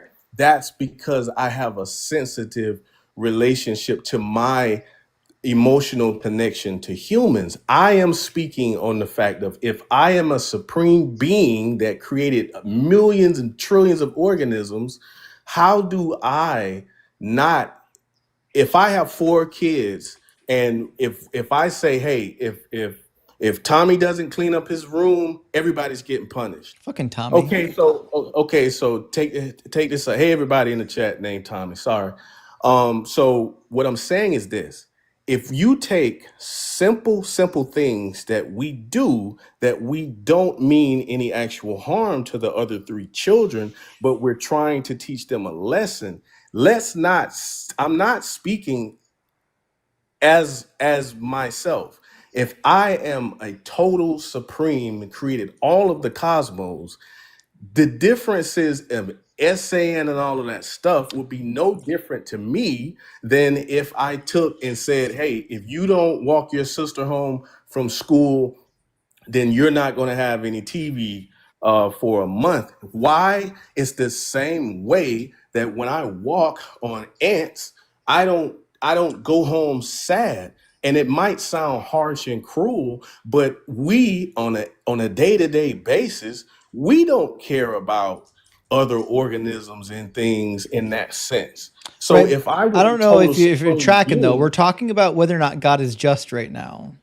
I believe so because it's in the same way we would group a group of people and have them endure whatever your kid might cry if you punish all of them for what one of them did. They might hate you. They might grow up and say, But is it my just? dad punished me. My dad Yeah, punished but is me it just? because my sister did something. But is it But you're just? as a father, you're going to say, you're going to have a justifiable, conscious But understanding is for it what he was just at to fault. punish people who didn't do the wrong thing? He is punishing mankind. Yes, it's just because Okay, if so based if on you the committed a story, sin, you'd be okay with your son going to jail for you? my son, my son dies because of my sin, based on No, the I'm storyline. not asking Based about on the the biblical story. story. I'm asking if a judge sent your child to prison for a crime you committed, you'd be okay with that. guess what? I think that that should be something that is a part of the justice system. You know Oh, why? You know why? all You right. know Listen, why? I'm You gonna know I'm gonna why? hold on. I'm Yeah. gonna save you But the wait, embarrassment. Listen, I think deep down you're probably a nice guy. You came up here being respectful. We've had a good back and forth, but I need you to pause and reflect. And you're at a point where if I let you keep talking, you're going to embarrass your mother and your father if they're still alive, and I hope they're not watching this. So listen, we got to cut this thing off. I think you've said everything you need to say at this point. Anything else beyond this, you're going to make it worse for yourself. The minute you say it's okay to lock up your own children for crimes they never committed, I think we're done. We're done. But look back at this conversation a week from now, 2 weeks from now, and ask yourself, are the things I'm saying crazy, or am I coping to justify the nonsense of the Bible? Because I think most people here recognize that it's the latter of the two. Triple Cross, thank you for being here. I appreciate the cordialness, but we're going to move on to the next guest. Thank you. And there you go. I got to be honest. I was a little shocked how that call turned out. I thought he was going to be a nice, decent individual based on the beginning of our conversation. I was baffled, befuddled even, that our conversation ended on him justifying rape and punishing children for crimes they never committed. But what are you going to do? And when you're an apologist, you either concede or you dig it in your heels and say horrible things. St. Brush says, challenge to the Christian moralistic slavery defenders.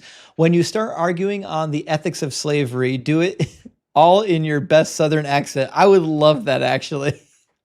New rule. If you come up doing slavery apologetics, use an accent. And Hammett, thank you so much for the $5 super chat, says, hi, Justin. Where does this age of accountability come from? From what I gather, I couldn't find scriptural evidence for it. So it's actually pretty weak. The general idea is that we've got like passages, like we just read 2 Samuel chapter 24. And in 2 Samuel chapter 24, when David's child is unalived, it's assumed that he went to a good place because David says, you can't come back to me, but I will go to you. Meaning wherever David went, his son also is, meaning it couldn't be in hell. But there are better passages. I think, for example, the most famous passage about Jesus, which isn't really about Jesus, Isaiah chapter 7, verse 14, talks about this child who's about to be born. And he says, before the child knows right from wrong, the two kings that you fear, so on and so forth, right? So the prophet is suggesting that there is an age, we don't know what the age is, but there is an age at which somebody they know right from wrong. They're able to be held accountable for being right or wrong. It's probably around 12 or 13 in the ancient world, if I had to put a guess on it. But the Bible doesn't explicitly state. You know what I mean? We're not really told explicitly if there's a specific age or if it's just kind of like you look and observe and see when they're matured. Global received, thank you so much for the 666. Hell Nero says, does it scare you to know the amount of believers who are ready to act on the day of the Lord? Actually, that's 1,000,000% the case. There are a lot of Christians right now that would literally get up and do horrific things. Good to see you, Aaron. You too, brother. Cooking as always, huh? Yeah, absolutely. Thanks for being here. I'm going to grab a couple more super chats. We'll get our next guest in here. Marcus, I appreciate the $2 super chat, says, who the F is Trent Horton? I think he meant Trent Horn. And I gotta be, I recognize the name. I don't even know who it is. It must not be somebody. I mean, it's probably somebody in the apologetic circles that he thinks is important, but meaningless to me. OC, thank you for joining the Kraken Crew Elite. And TMJ, good to see you again, friend. Thank you so much for the $20 super chat. As a big W, it says, who was the king that was exiled with the Judeans to Elephantine Island? What is the Bible verse? An Israelite king? Well, first of all, I don't think Elephantine was an island, was it? Hold on, I got questions now. I think you might be mixing. Are you referring? Hold on. I don't know if he's confusing Patmos with Elephantine. Elephantine's along the river. along the Nile River. It's certainly not an island. Jeremiah left and went into Egypt during the Babylonian captivity. You might be referring to that. But as for a king that was exiled to Elephantine, I'm not aware of any, because the king I'm thinking of was exiled. Jehoiakim was exiled over to Babylon before the line split. So I'm not really sure, TMJ. I don't know if this is just a badly worded question, but DM me on the Discord. I'd love to dig into this question a little bit more and figure out if there's an answer to it. I just may not have the question worded in a way that I can actually appropriately answer. And Cryptic says, well, I tell you what's your favorite thing to grill? Hot dog time. Big W for hot dogs. Don't forget your ketchup. And yes, we're not in Chicago. You can put ketchup on your hot dogs. And Carnage Asada, big W. Good to see you, friend. Thank you for the super chat. Says, happy Friday. Nothing clever to contribute, but super happy to hear your exciting news. Living the dream. Carnage, I am living the dream, friends. And you guys are making it possible for me. We're gonna be cooking as much as possible. And Carson, thank you so much for the $5 super chat. Says, what are your thoughts on ambitheism? The idea that God both exists and doesn't exist simultaneously and paradoxically. So I would agree with the paradoxical statement. I don't know if something can exist and not exist at the same time. I think that is a question that quantum physics has dealt with a little bit, but as far as I'm aware, it's just a logical contradiction. And as far as I can tell, logical contradictions don't exist. And we've got a guy on the stage with us now, Aaron, who's pretty adept at philosophy. Aaron, how do you think this pans out with the laws of logic? Ambitheism. Yeah. Both exists and doesn't exist. There is a position in philosophy known as dialetheism, which is basically the statement or the assertion that logical contradictions can exist, but they tend to narrow their scope of those positions. And I've always found it very difficult to understand, how you could justify like the idea that it's raining outside and it's not raining outside, not fixed to any context, right? Non-contextually. So I can't make sense of something like that. Yeah, it's a weird one to me. Let me grab a couple more super chats, and then we're going to get our next guest in here. And Aaron, are you going to stay up and cook with me? Yeah. Mm-hmm. Awesome. Chip, thank you so much for the super chat. Good to see you, friend. It says, heard the good news. Congratulations and praise Doug. Rock hard for Doug forever. Keep on cooking, Chef Justin. Well, thank you so much, Chip, for supporting. And we are going to cook. I even got a chef's hat. I got a chef's hat back here we can wear. And design says, not employment with beatings. I know. Could you imagine? I still can't believe we had a guest come up here and endorse beating your employees. Rather than just admitting that the Bible endorsed slavery, he wanted to go full hog into you can beat your employer or your employees. And Larry, thank you for sending out 5 DZ memberships. I super appreciate that. And Artful, thank you so much for the 666. Hail Nero says, Doug came to me in a dream last night. I won't take his message for granted anymore. Never take Doug for granted. I appreciate the sentiment that you have now in your heart for Doug. Never let it go, and remember to hold on to your heart of stone, friends. And Space Lord, thank you for the $5 super chat. It says, hey, Justin, vestibular caloric stimulation, squirting cold water in the ear can affect paralysis awareness in people. The brain is awesome. I didn't know that. Listen, of the many things I could have guessed in life, I would not have guessed that injecting cold water into somebody's ear could literally have an effect on somebody's like actual paralysis, unless we're talking about like a mental paralysis, not an actual physical paralysis. But now I've got questions. I need to do some science Googling because that sounds wild.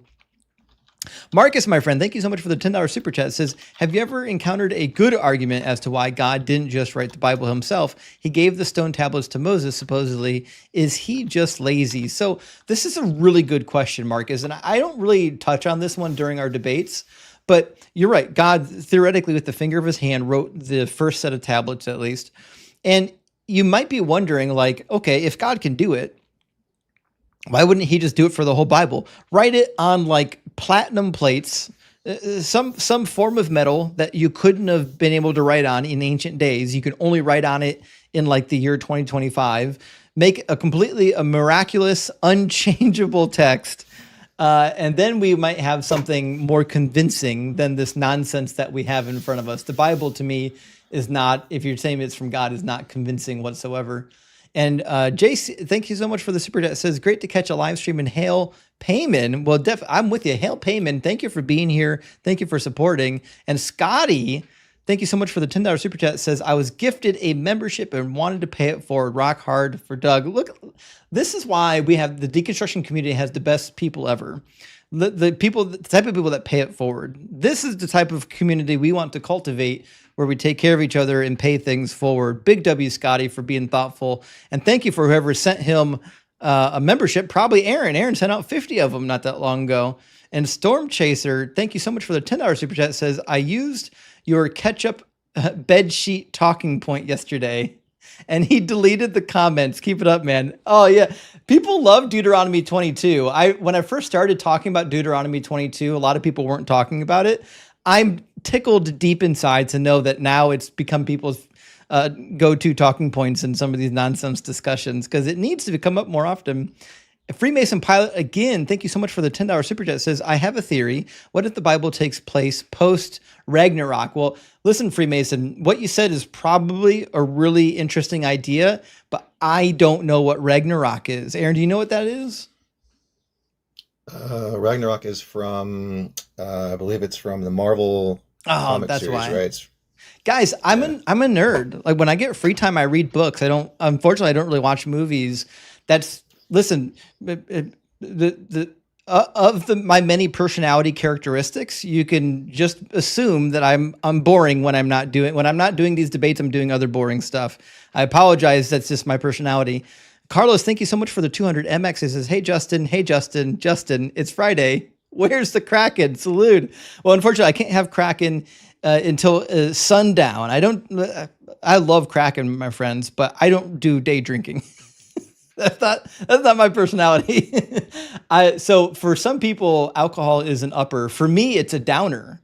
If I engage in day drinking, I'm not making it to the evening. I'm done. I'm passing out somewhere. I'm taking a nap. You're not going to hear from me for the rest of the day. So sorry. Unfortunately, it's too early for Kraken. But listen, Sunday night when I'm live, I'll participate in some Kraken. And Jim says, have you ever, we had a talk with the bad apologist, Big John Steele. Have I ever talked to BJ? I haven't yet. I actually was attempting to set up a debate with Big John Steele, a partner, and also Josh Bowen. So we were going to have a foursome, and we couldn't make it happen. So for whatever reason, we'll have to table it for later. But that being said, from a personality standpoint, I've watched Big John before. He seems like a likable person. Like, he doesn't seem like he's being a jerk. He's just doing what apologists do. You know what I mean? So, like, hats off to Big John Steele for having a calm head typically. Like, I've never seen him just like go off and like berate somebody on his live stream for no reason, which that does happen sometime. So, like, he's no Q-Top. Right? Q-Top's an insane madman. But Big John, listen, he's just doing what apologists do. I get it. I used to do it. He says, I find his arguments to be reductive and always dishonest to the text. Well, first of all, I agree. Big John relies more on like pseudo-philosophy than the biblical text, which is why it'll always fail, because pseudo-philosophy doesn't make the problems of the text go away. And Jake, my friend from Exodus Brothers, good to see you in the house. Thank you so much for the $20 super chat. It says, happy birthday. Another trip around the sun. Praise, like, we made it. With the power of the rock, I got one more year on the rock. My feet are firmly planted, not dug. Thank you so much, Jake. And let me grab just two more super chats. Freemason coming in again. Thank you so much for the $10 super chat. It says, paying minimum wage is like an old man dating an 18-year-old. Sure, it's legal, but if it were for the law, they'd pay less. If it weren't for the law. So there's a phrase for this. Where I come from, we say lawful but awful. That's when things is like, you're allowed to do it by law. Technically, you're allowed to do it, but it's still horrific. We call that lawful but awful. But yeah, I agree. Yeah, minimum wage is one of those things that are lawful but awful. We should have a higher minimum wage. It should be pegged to inflation, and we should stop having these dumb bickering matches back and forth about whether or not we should raise the minimum wage. Parker, thank you for the super chat. It says, I heard an apologetic that to completely destroy is just war rhetoric, that Saul didn't actually wipe out all the Amalekites because they still existed in 1 Samuel 30. Thoughts? Thanks, man. Well, Parker, so my thought, and I agree with the scholars, that the fact that the Amalekites show up later isn't evidence that they weren't completely destroyed. It's evidence that the Bible is full of anachronisms. And being that I've got lots of examples of anachronisms means that I'm on firm footing there. That being said, it's not completely untrue. Hagiography in the ancient Near East was pretty common. So like if you read the war annals of the Assyrians and Babylonians, they do something similar. Even the Egyptians do it, where they talk about their post-war exploits as completely destroying another nation. They'll never see the light of day again. And then of course, 10 years later, they're back, right? So there's that kind of thing. But to me, that's not important, right? Because whether or not the Israelites were embellishing what they did is irrelevant. The problem is that God told them to do it. That God said, go and kill all the babies and the infants and the sheep, camel, and donkeys. The fact that those words left God's mouth is a problem. And you might say, well, they didn't kill everybody. I don't care. If they only killed one baby, is one baby too many. It's irrelevant if they killed all of the babies or 5 of the babies. It's horrific every way you slice it, pun intended. All right, let's get our next guest in here. I don't know if anyone caught that one. We're going to get Simply Ask Lauren with us. How you doing, Lauren? Hi. Sorry. Can you hear me okay? Yeah, I can hear you. How you doing? Are you at least 18 and are you a believer? I am. I am 26 and I am a believer. Cool. In Jesus. Sure. I mean, Probably. I appreciate you clarifying because that would have been my next question. Yeah, sorry. Thanks for having me on. First of all, I just wanted to address a couple of the things that were said by some of the previous guests, if that's okay. Sure. I just wanted to say that I was listening in on the conversation with, I think you were talking about David and Nathan and the prophecy and God commanding. I think you were saying, I don't know what's allowed to say on TikTok, but you know the conversation that I'm trying to talk about. Just avoiding those keywords. I was just going to say that this specific passage, Nathan was a prophet at the time, right? So this is a prophecy to David, not a command directly from God commanding them to do that to those women. It's a prophecy from Nathan. I didn't say that it was a command. Right, I know, but I think that the guy did before. He was saying that it was like, why would God allow, or actually not allow, it was saying, why would God tell people to do that to the wives? Like, why would they be taken and all of that? Well, it's a prophecy. It says he causes it. I have to read. I'll have to pull it up. Oh, it's right there. Right. Thank you. In 2 Samuel, sorry, I typoed. It should be 24, not 14. 2 Samuel 24. Okay. Right. It says, out of your own household, I'm going to bring calamity on you. Before your very eyes, I will take your wives and give them to one who is close to you, and he will sleep with your wives in broad daylight. That's the verse, right? 11? Yeah. So God says, I'm the one doing it. I'm the one raising up trouble. Right. So he's not saying it like that. I can understand why you read it that way, but he's talking about later on. That's what it says. Right. So in 2 Samuel 16:22, Absalom sleeps with his father's concubines on the roof in the palace of Jerusalem. Yeah. So it's a prophecy in the side of Israel that later comes to him being essentially that's what's happening, right? And it was a punishment. Well, it was something that Absalom did, not God. It was a punishment. It is punishment by Absalom because it's embarrassing his father. So no, it's punishment by God. Are you implying that God forced Absalom to do that, or what do you mean by that? I'm saying he inspired it, forced it, whatever you want to call it. God's the one that caused it to happen. God says, you did this thing secretly, but I'm going to do it openly. So I think that because God already knows that it's going to happen, because theoretically, like he's omnipotent, yeah, I can't speak. He knows all, right? So I think that he already knows this is going to happen. And in the sense that his son is from the bloodline that he's from, it's like he's prophesying that. But I guess if you want to say that he put it in his head, as if that's your argument, like maybe I can understand that. But it's not a punishment if God didn't do it. It can be, because it's like if your kids embarrass you publicly, that can feel like a punishment based on the sin that you did privately. No, so if God knew it was going to happen regardless, right? If the thing was only ever going to happen because he knew Absalom was going to do it, then it's not a punishment for David's sin. I see what you're saying, but I think that it just happens to be like the plan based on what it is. Like he already had the punishment in line because he already knew the sin was going to happen, and so the punishment came because of that If reason. David didn't sin with Bathsheba, would this event still have happened? That's a great question. I obviously I can't answer that, but Well, the answer is no. that's a good question to ask. The answer is no, because not it's a punishment. Bathsheba, though, but the fact that did he not have also multiple wives that he wasn't supposed to have as well? Oh no, you're allowed to have multiple wives. The Bible just says do not have a multiplicity of wives, which is like an idiom for having a lot of wives.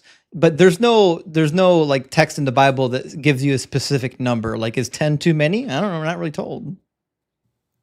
Well, the Bible says it's supposed to be between one man and one woman, so I feel like that part is No, clear. it certainly doesn't. Well, we see characters not follow that, and we see characters have multiple wives, but just because characters in the Bible do things doesn't mean that it's correct. In the same way, God commands them to have multiple wives. Where? Oh yeah, both in Deuteronomy 25 and Exodus 21, God gives laws for having multiple wives. Deuteronomy 25 specifically. Well, that's the Mosaic law. I'm not saying that. So this also brings up the other point that I was going to talk about, but I can address this first. I'm not an expert in this specific thing because I'd have to actually pull up that verse, and I try not to pull things out of context. But I think this is more guidance based on what they're already doing.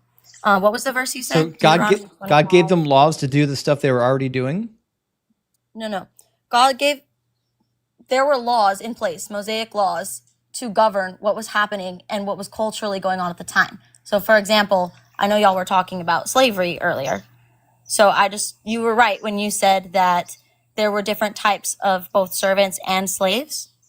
Mm-hmm. So you were mentioning how there was like indentured servitude, and then there was also slavery. And the slavery specifically, it kind of came from more so like the foreign concept of slavery, and that happens in Leviticus. But in Deuteronomy, the first verse that y'all talked about from my memory was Deuteronomy, and it was in chapter 15. So God gave laws according to the foreign nations? So talking about specifically slavery in Deuteronomy 15, he's talking about the people of Israel, and he says that those people at the time, if you committed a crime, or if this is the people we're talking about, if you committed a crime or if you were in debt, you could choose to sell yourselves as servants, and then those are the people that got the 6 years. If you're Hebrew, the Israelites. Right? If you're an Israelite, right? And if you're a foreigner, they own you for life. So, as a foreigner in Leviticus, that's what you're talking about. Yeah. He's talking. You're right. He does say that they can have you for life. And the alternative to those people, they didn't have any land. They came from another place where they were also slaves, and they were not. But what do you mean they didn't have any land? So the people. How do you know that? Who came? How do I know that? Yeah. Because they came from a foreign land surrounding Israel as slaves. Doesn't say that. Yes. Let me pull it up. Show it to me. Yeah. 1 second. I have to pull it up. Because a lot of the land, let me see if it does say verbatim. It doesn't say it. I'll just cut you off at the pass. It doesn't. Okay. It doesn't make any statement as to how the slaves became slaves, because God doesn't care how they became slaves. He only cares that you're allowed to own them for a particular time period. And according to the Bible, you can own them for life. You can also own for life the children that are born into slavery. I'm sorry.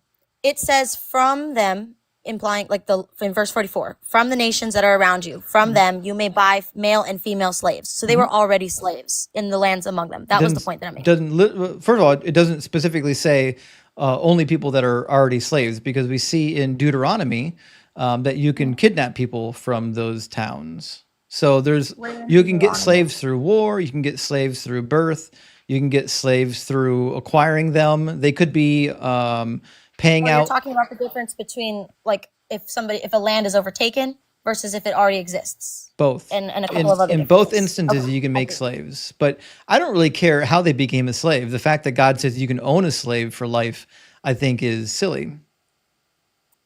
I understand your point of view. I'm just saying that at the time, and this is going to sound strange when I say it, But at the time, slaves, in this particular verse, it's talking about slaves that were already slaves in other lands. And is saying that you can buy male and female slaves from them. It doesn't mean that they were legally acquired or And anything like that. and you could because in buy those you could lands- buy children. Like somebody can sell you their children as slaves. that's a separate verse, but in Same verse 44 verse. specifically, we'll go through. Children come in verse 45. Yeah, I know. In Exactly. You can 44 just buy children as slaves. I know. Right. So in 44, well, I'll get to 45, but in 44, it's talking about you can buy male and female slaves from nations surrounding Israel. Mhm. My point is that the slavery that they would experience in the surrounding nations, and I understand your argument is that no slavery is good. I am just saying that the slavery in the surrounding nations at the time was Harambe's law, I believe is what it's called. You mean And they were not- Hammurabi? Yes, that's what I meant. not the gorilla, sorry. I always mix that up. It was Hammurabi's law, and they were treated very, very poorly most of the time. I'm sure there's exceptions. How do you know that? Because in that law, which was followed most frequently, they had allowed. Let me pull it up. So I've got Hammurabi's law code. By the time this was being written, Hammurabi wasn't completely being practiced. Right now, we're probably referring to the Assyrian law code. Well, regardless, slaves really weren't held in the highest regard, and they weren't treated very properly. Well, they're treated like slaves, just like the Bible tells you to treat them. Well, no, that's where we maybe disagree. Well, Now, the Bible says you can beat your earlier slaves and says you can to treat do- them harshly. The Bible says not to spare the rod, but it also says the Yeah. same thing in regards to children. But the rod is has a symbolic meaning. A rod and a staff is something that God also guides us with So as Christians. do you think It's it a was guidance. okay to beat slaves? The Bible says specifically, it's really clear on how to treat slaves, that you're not supposed to treat them. You're not supposed to mistreat them. You're supposed to doesn't say that. take care of them. It does. It says. Show me the verse. Hold on. 1 second. Look at all these tabs.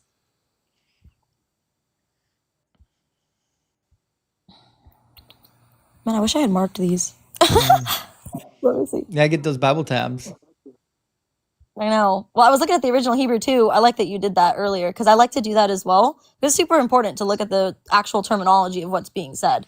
It can help. But I mean, it just goes across the entire Bible in general. But I will find, if I can find a verse. If I don't find it at this moment, I'll find it and probably put it in the comments if I can. I don't think you'll find later. it. But the Bible talks about treating your slaves and all of these rules that the slaves get in general in Israel and the servants in Israel. They're foreign concepts to people at the time. Like, it's easy for us Like to what? look at slavery through the Give an concepts. example. Sure, like the idea that you get to, for the Israelite slaves, for example, the idea that you get to get paid after you leave for the 6 years, or the idea that you even can leave for the 6 years, or the idea that you're not supposed to be slaves are. In sorry, the masters are Hammurabi not- law code, you could go free in your 4th year. But you just said they didn't follow that law. Yeah, I'm using the law that you're comparing the Bible to. You're the one comparing it to the law code of the ancient Near East. And in the ancient Near East, quite often, you didn't have to serve for a full 6 years. You can serve for only 3 years. So then it wasn't true slavery, it was servitude. Yeah. It was indentured servitude if you're an Israelite. And that's not slavery, though. You can't compare indentured servitude. If you're an to- Israelite. Oh, so for Israelite slaves. This is for Israelites. It's not for foreigners. Harsher. Do you feel like Israelite slaves at the time were treated harsher than slaves from surrounding environments? No, I think they were treated roughly the same. Let me see if I can find the Bible verse. Because the entire Bible itself talks a lot about like how to treat others, right? Like it talks about treating others better than we treat ourselves. Like those are key points in the Bible. But it doesn't say anything about how to treat your slaves. Well, they're others. So why should I have to specify specifically In saying fact, slaves and slavery? Of the foreign slaves, God specifically says you can treat them harshly. It says you may keep them as a possession for your children after you, for them to inherit as property. These you may treat as slaves, but as for your fellow Israelites, no one shall rule over the other with harshness. So he's saying these foreign slaves, you can treat them harshly, just not your fellow Israelites. Maybe Colossians. Maybe Colossians 4. Let me double check.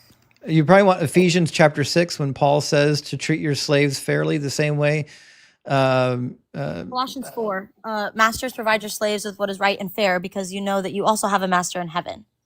Yeah, so what? But yes, also you could use Ephesians 4. So those two would be good verses on like how you're I'm sorry, supposed to be treated. did Moses give them Ephesians?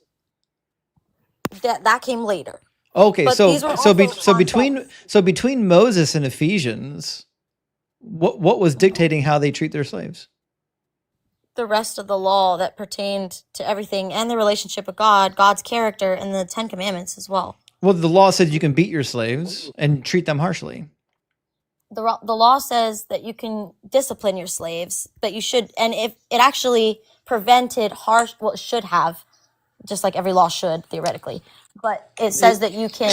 It was the first protective measure that slaves really ever had, essentially. That's not true Because at there's all. not another law. Well, where's the other laws in other?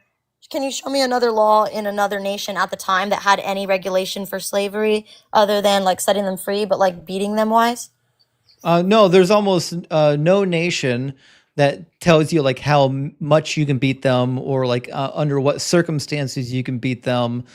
There are specific law codes on what to do, like if a slave is caught stealing, there's law codes for that.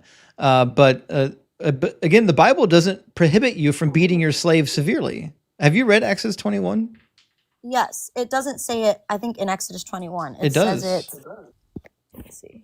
Exodus 21, 20 through 21 literally says, when a slave owner strikes a male or a female slave with a rod and the slave is unalived immediately, the owner shall be punished. If the slave survives for a day or two, there's no punishment because the slave is the owner's property. So if you accidentally unalive your slave because you beat them so severely, then you're not going to get punished for it. There's only 3 prohibitions against beating your slaves. 1, you can't immediately kill them. Like you can't just go out and murder your Hebrew slave. Number two, you can't knock out their eyes or their teeth because they need that for survival. Right. And that's like, I mean, I guess if you want to, you don't want to pick and pull it, but I would say that would probably imply the mistreatment would be not a good thing. Right. And and we see that. And I guess my example for that Well, would if you're be look Hebrew. at Hagar. One more time. If you're Hebrew. So Exodus 21, remember, Exodus 21 is regulating the treatment of Hebrew slaves. They shouldn't be. Yeah, but God, multiple times in the Old Testament, there shouldn't be a differentiation when it comes to the treatment of others. The difference in this particular case where Hebrew slaves can leave after 6 years, there is that. But that's because they probably, well, depending on why they became slaves in the first place. Foreigners are given a different law code altogether than the natives. So, for example, when lending money, right? You can't charge interest when you lend money to an Israelite. You can charge interest when you lend money to a foreigner. If you own a foreigner slave, they're your slave for life. When you own a Hebrew slave, they're typically your slave for 7 years or 6 years, and they go free in the 7th year. Foreigners residing in the Israelite community didn't have any land or anywhere else to go if they were slaves from somewhere else. They wouldn't have had any of those things to go back to. So I think that the law. Now this may be the way that I read it, but when I read that, well, why do you think that's not the case? You think that their community where they were slaves would just give them land when they came back, or? So you're assuming 2 things. 1, that the foreigner who becomes a slave just doesn't have anything. The second assumption that you're making is that matters, which it doesn't, by the way. It doesn't matter if they own anything. They should still be able to go free. Jacob didn't own anything when he left. But the Bible should says he have been that someone's slave? The Bible says that if a slave runs away, that you have to just let him go. So I mean, if no, it definitely doesn't say that. Hold on, let me find. That's Deuteronomy 23:15, and your translation is lying to you if it says that. You're saying it's 23:15. Let me see if that's where I'm looking. I have too many tabs. Mm-hmm. Justin, the other thing I'm thinking about here in this situation is that you have an alleged all-powerful God who has all options available, and he goes out of his way, allegedly, in Leviticus 11 to say what fish you can eat and leave a bunch of other fish. And he says all this stuff about fish and so forth and shellfish or whatever. But you can't just say, don't own other people as property and treat people very well. Right, yeah. He says don't. So, He for says treat example, people if very well multiple times. well, he But doesn't he say anything doesn't about doing that to your explicitly like that. slaves. If God said, "Listen, when you buy a foreign slave, make them serve for 6 years, and in the seventh year, send them free, just like a Hebrew slave." If that's what the book said, we wouldn't be having this conversation. But that's not what the book says. The book says that you can beat them, you can treat them harshly, and you can own them for life. It does. Where does it say treat them harshly? I just read it to you. It's Like, verse let them live 46. among you.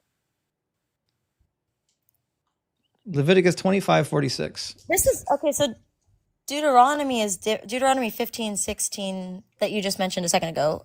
You were Those talking about like if a those are slave about has taken refuge with those are you. about That's about a slave that ran away from somewhere else. Deuteronomy 23 is the one I'm just referring to. Yeah. Yeah, yeah, yeah. That's a different context. I see what you're saying. It's not a You're different right. context. That's not what I was talking about. Well, There, that's there's talking about somebody running there's not a away single to passage you. in the Hebrew Bible that addresses runaway Hebrew slaves. Yeah, I see what you're saying. That's what I'm saying. I understand your verse. But The other point is that the other point here, of course, the overarching theme is that what we're talking about here is far more consistent with people of the time and what they believed and what they were writing, not a loving God who's all powerful and all loving and loves his creation. That's the point. right. Yeah, the point is, Well, if God is all powerful, all knowing, and all loving, this law code is inconsistent with those properties. but that's a moral being saying that they're more just and moral than the infinite God. No, I'm Which you saying can say if you want to, but no, and that's where I'm we saying disagree more. because this God is inherently not moral, I'm unlikely to believe that this God is good for the same reasons we've already covered. God is okay with slavery. He's okay with people taking other people's freedom. He's okay with women being punished through grape for crimes they never committed. So we already addressed that. That's not accurate. Well, That was no, it something is that accurate. happened. We did address it. No, it's not. It We is. did address it. And Absalom did that on his own accord, and it No, had nothing to do literally, with you're God just up here commanding lying because trouble. we already read it twice, and we'll read it again since you didn't hear it the first time. God says, We can read it again. I will do this thing. He says, I will do it. Absalom does it. No, God It's says, a prophecy from I Nathan. will do it. God Nathan is says, actually the one I speaking. will raise up trouble against you from within Nathan your is the own one house. speaking, if you go back and read the He says, I will raise up trouble against you from within your own house. I will do it. And I will take your wives before your eyes and give them to your neighbor. He will lie with your wives in broad daylight. For you did it secretly. I will do this thing. God is saying, I will do the thing. He's delivering the punishment. It's crazy how a believer can read this nonsense and rather than just admitting it says what it says, go into like uber lie mode. It's not that. It's that you muted me in the middle of me speaking. I was already speaking and you didn't like what I had to say and you weren't going to stop me. So I muted you. So again, in the passage referred to, who's doing the action? Who does it say is doing it? Nathan is speaking about what Who is he said speaking that God for? said as a prophet. Who's he speaking for? He is speaking to David. Who's he speaking for, not to? Based on what God said. Who's to he him. speaking for? He's speaking about what God said to him. Who's he speaking for? Answer the question I asked, not the question you want me to ask. He's speaking the prophecy that From God said to who? him. Okay, so when it says thus saith the Lord, the words that follow are the Lord's words, are they not? You're making it seem like a bunch of people went out When and did it a bunch says of thus saith the Lord, do the words follow belong to the Lord? So this is just a silly question. When it says thus saith the Lord, do the words that follow belong to the Lord? If you had any merit here, I would argue with you, but you really, there's nothing. Don't run from the question. It's a kindergarten question. I know you can do it. When the prophet says, thus saith the Lord, do the words that follow belong to the Lord? This is why we have these silly debates, because it's not silly. It's not a debate. You're upset that no one's upset. I want you to stop being a dishonest coward and answer the question. You're saying that God didn't claim he was doing the thing. So now I have to walk you through a kindergarten example and demonstrate to you that God is in fact the one speaking here, even though Nathan is the one delivering the message. So in the passage, Nathan is speaking for the Lord. He's uttering the thing that God told him to utter. And the thing that he's uttered is, thus saith the Lord, I is the Lord, I will raise up trouble against you from within your own house, and I will take your wives before your eyes and give them to your neighbor, and he shall lie with your wives in broad daylight, for you did it secretly, but I will do this thing before all Israel in broad daylight. A punishment given by Yahweh, not by Nathan. May I speak now since you keep muting me? The time to speak is not in the middle of my sentence. This Well, I should was be already speaking, this should and you actually keep be cutting me this should off. actually be quite obvious. It should be, but also personal attacks are not necessary in an actual debate They because you wouldn't they need to are go that quite far. necessary when you're acting like a child. See, they're not. I've never attacked your character. There's Well, no reason to well, be going that far unless I if you have a real debate. I'm then describing yeah, your go ahead. character, which is of a child. I mean, if that's your only argument, then It's I not mean my that speaks argument, for it's my itself. observation. If that's how you feel, and we want to do feelings instead of facts. Well, then that's show fine. me where God's not talking in the passage. Stop crying about it and show me. So, again, I would never. In 16, We're Absalom in is the 11 one and that brings 12. out this prophecy. Address 11 and 12 first. I've already addressed 11 and 12. You In haven't done it yet. 16, Who's talking? Nathan is speaking And about what the Lord said whose to words him. whose words But are you're they? taking it out of context, Whose words are implying they? that you're making Whose it words seem are like they? Nathan's. Who? You're Oh, making it okay. seem No, you're like wrong. We'll try this again. They're the Lord's words being well, I'm not going delivered to stay here and be by. disrespected when you want to make false lies. That's really sad. They're the Lord's words, and they're being uttered by Nathan. I think everybody in the audience knows this. You don't listen. You can't lie to me, and you can't lie to the audience. We know how words work. When Nathan says, "Thus saith the Lord," and then he utters a quote from the Lord, it's clearly the thing that God is speaking. These are God's words. God is saying, he's the I in this sentence. You're taking it out of context. I'm not. Okay. Listen, child, you're actually incapable of being honest. You're even though your book says not to lie, you're incapable of not lying. You're not actually capable of addressing what words work. What words are in the sentence. So this conversation can't move forward because you can't be honest. But simply ask Lauren. We're simply not going to ask you anything since you can't give honest answers. But we will send you back to the comments so you can cry down there. Justin, there also is a strong parallel here. You may have thought about this, right? But as this conversation is happening, I'm hearing this sort of like big time rationalizing. I'm thinking, doesn't it happen the same exact way when we talk to a Muslim apologist and we bring up the situation with Aisha? They do the same kind of thing as she was just doing. Words never mean words. They can't. Listen, when you're confronted with a difficult passage in the Bible, you only have two options.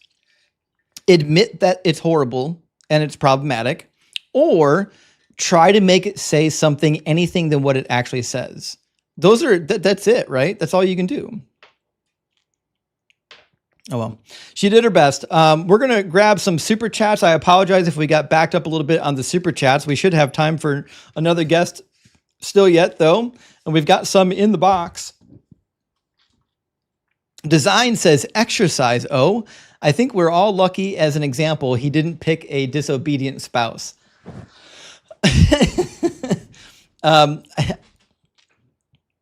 Yeah, so you're referring to the other guest that was okay with his spouse being beaten or punished, or his children being punished in his place. Man, I'd hate to be in that guy's family. And Space Lord says the Lord of has given his people 15, drops tablet, breaking it. Oh, you're doing the Mel Brooks rendition of the 10 Commandments when Moses drops the tablets and he says, "Here are the 15." And he drops it. 10 Commandments. That's actually a really good skit. If you guys haven't seen the Mel Brooks 10 Commandments skit, make sure you see it.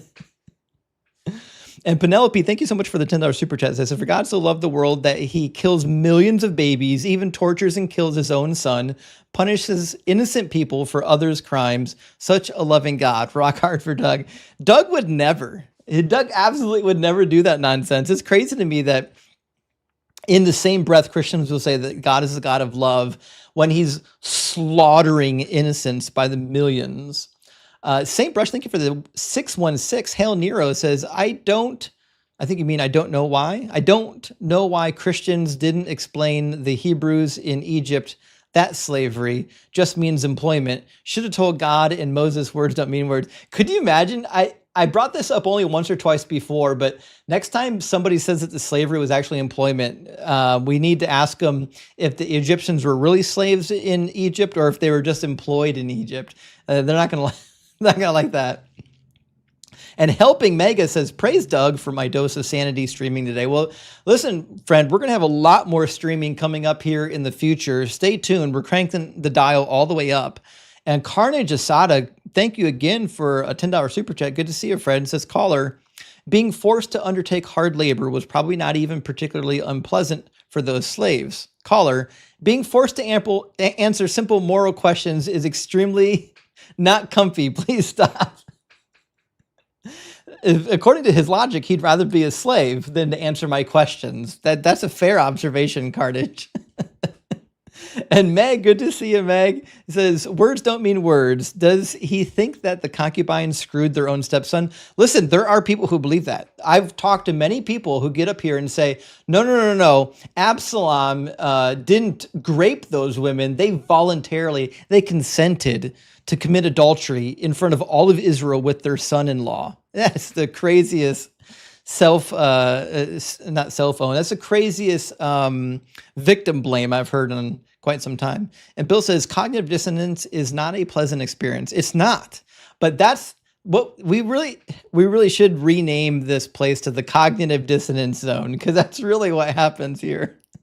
Not so much deconstruction. It's more cognitive dissonance. And Design says, sometimes I wish the we are ants analog could get to the next logical failure.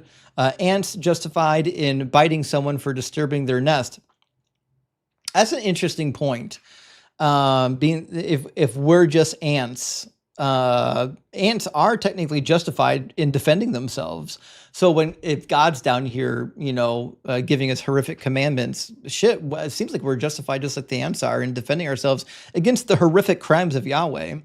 And Cameron, thank you for the $5 super chat. Did I just hear that right? You were so patient with him, Justin. That guess though, you heard him right. And I tried to be patient with him because I think he was coming up in good faith, but geez, man, the end of that conversation, that's hard to stomach.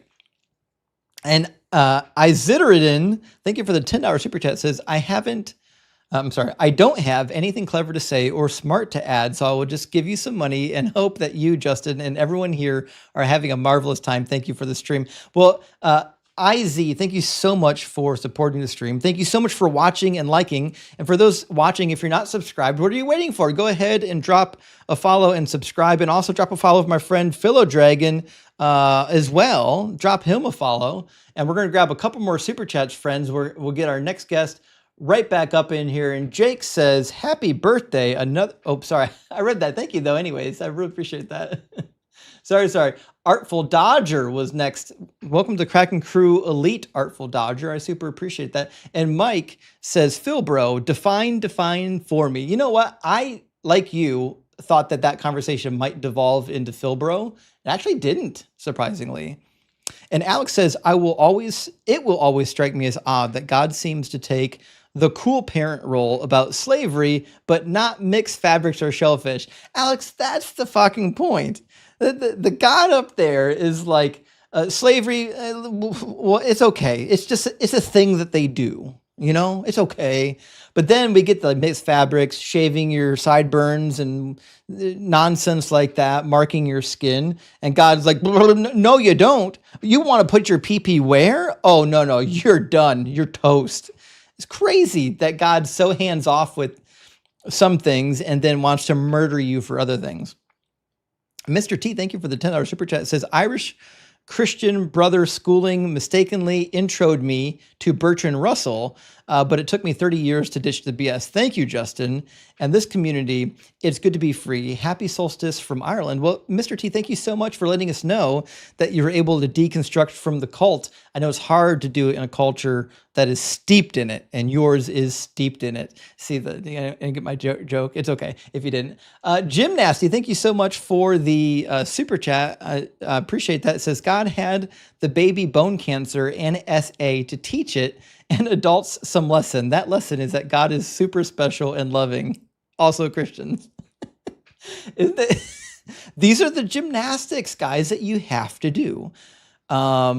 It's easier if you envision the Christian in front of you giving you the bad gymnastics. Just envision them doing a dance in like what do you call that one piece get up, a leotard? Yeah, that makes it a little easier. So it says he has no idea what a transliteration is, and you're right. I was curious how many times he would say transliteration when he clearly didn't know what a transliteration was. He didn't know there's a difference between a translation and a transliteration. But what are you gonna do? What are you gonna do? Justin, riddle me this really quick, right? There's a passage, of course, we know it says, "Woe unto him who calls evil good and good evil." Well, how does that really play out when we start talking about these terrible, horrible, horrific things that God does, and then they just rationalize and say that they're good? Yeah. If you can't look at the horrible atrocities and say, "Oh, that's bad," then like sure as hell you don't know what good is. Like if you can't tell me that raping 10 women is bad, then I'm not going to trust you if you tell me that God is good. That's insane. Germ says this caller's Christianity is like a prom dress made of recycled fabric scraps, completely non-cohesive and cherry-picked. Yeah, I'd say so. Yeah. It's the worst kind of patchwork you could imagine. And let me grab just 2 more super chats here. We'll get our next guest in here. That Dandy Fox says, why is God so small that his perfect word can be mistranslated, misinterpreted by mere humans? So that's a really good point. And we've brought this point up quite a bit in other live streams, which is like, God seems to be so powerless. Like it's almost like the way things are playing out is the way he wanted them to play out, or he's just powerless to stop it. Because I can't imagine a good God is like wanted his book to get transmitted through history and get utterly defiled along the way.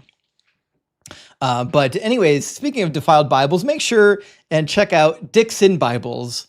Steve, thank you for giving me your money again, even though I know that you're going to say some nonsense apologetic. It says, press 1 for a God-fearing master. Press 2 for an atheist master that tells you he won't go to hell for doing anything he wants to you. Well, first of all, atheist slave owners didn't do that, and I'm going to pick 2 every day of the week because number 1 nets you a slave owner that thinks he can do anything to you or she can do anything to you, and it's okay because God justified it. That's why I'm going to pick number 2. Okay, let's grab our next guest. We'll get Julius in the box. How you doing, Julius? What's up, Justin?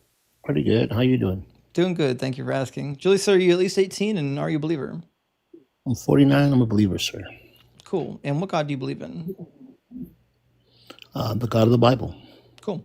And what would be the most convincing evidence or argument for the Bible God being real?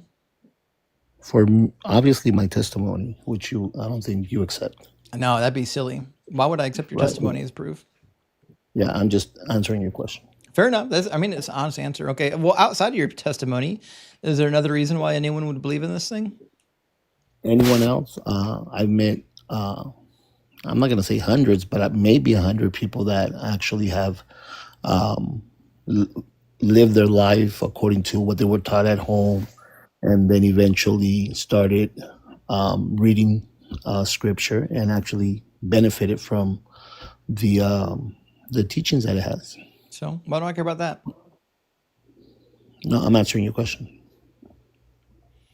So you think because somebody read the Bible and did good things after they read the Bible, that makes it true? I'm asking about why is it true, not why did people find some sort of like psychosomatic benefit from it? Right. I believe your question was, why would anybody, benefit, or why would anybody believe that? and I answered your question because I have, you know, shared with people that actually have read the Bible, actually, read it, understood it, put it to practice, and benefited from it. Yeah, I know many others who had the opposite experience. They read the Bible, thought it was horrific, and ran far and far away from it, right? So just reading the Bible and coming in away with an opinion to me doesn't have any bearing on whether or not it's true. I'm trying to figure out if there's a good Fair reason to enough. believe that it's true. Yeah, fair enough. I mean, if it didn't work for you, I get it. And I would probably agree with you. I also know some people that actually have tried to read it, didn't understand it, become frustrated, and then became even more bitter than their original state. I don't know why bitter has to be the description. I guess they're your friends, not mine. But Yeah. yeah. So to me, the personal experience and the testimony is kind of a useless data point. I'm trying to figure out Fair enough. something beyond someone's subjective experience that would lead one to believe that the Bible is true. Yeah, it's like I said, it's obviously called faith. It's something that you obviously don't accept either, which is okay. Okay. So nothing concrete then, just vibes and faith. No, like I said, it has wisdom. It has a lot of good messages of that actually human beings can actually follow and benefit from it, like But the message of so did the Egyptian proverbs. true. So uh does that make the Egyptian proverbs true? some Chinese proverbs. No, as a matter of fact, some of those proverbs were taken from scripture. Oh no, And some of them were. they um predate the scriptures. well, I mean, scripture, depending on what you're talking about, because if you're talking about the civilizations that came before scripture, then yeah, obviously. But if you're talking about you know how the word was construed, because obviously before the word became the word, it was actually spirit. So and I realize that you don't understand this. What is spirit? So spirit is obviously something that is supernatural. You can't see it. Right, but what is it? What is spirit? Yeah, what is it? Like you say that the word is spirit. I don't even know what spirit means. What's a spirit? Right. How can I articulate this for you, Justin, so you can understand it? Because you don't understand spiritual things. To you, these things are, they're crazy stuff. If they are And crazy I stuff, that's why I asked you to yeah, define no, your and I term. realize that. And I realize that's why I'm trying to figure out how would I be able to define that for you in a way that you can understand it. And I'm gonna be honest, and I'm gonna admit that my research and knowledge is limited. As a matter of fact, I kind of credit you with your history of and knowledge of the word. I probably give you more credit of knowing more than I do, but benefiting less than I have from what is in the content of the Bible. But I guess in simple terms, I think spirit is something supernatural. It's a verb. Um, Spirit is a verb, not a noun. well, it could take a form of a noun, but it also is a verb. Can you use it in a sentence as a verb? The Spirit of God. Yeah. Um, in the beginning, the Spirit of God. Let me see. Let me look that scripture up, because It's Genesis chapter 1. yeah, I believe it's chapter 1. Mm-hmm. I want to quote it correctly.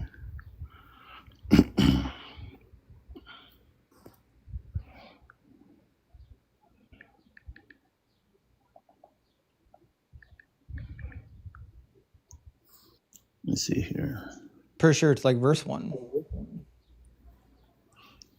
No, you're talking about in the beginning, God created the heavens and the earth. Mm-hmm.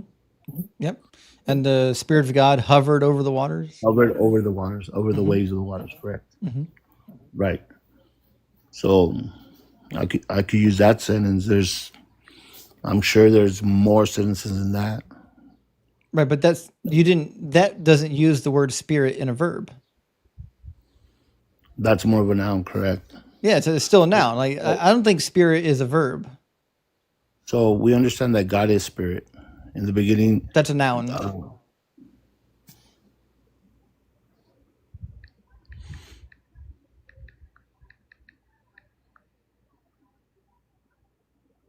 let's see here.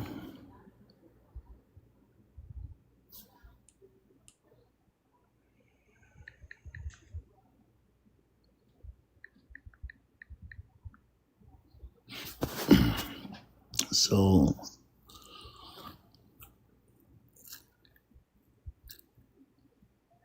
okay, so I can probably point you in the direction of where it talks about how the Spirit of God works, meaning in a verb sense, and actually what it does, it empowers and it intercedes for us. Yeah, I but can give you many verses if you're interested. I think you read them all. yeah, I've read them all. Right. Nouns can do verbs. Like I'm a noun. Justin is a proper noun, and I can do things described by verbs. But Justin is not a verb. Just like spirit is not a verb; it's a noun, right? So when I ask, "What is spirit? What is a spirit?"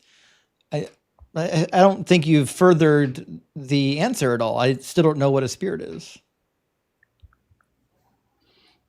What do you mean? Do you want me to like define the non-physical part that what a spirit is or is not? Like if you said if I said I'm Justin and you're like, well, what's Justin? I said, well, I'm a human.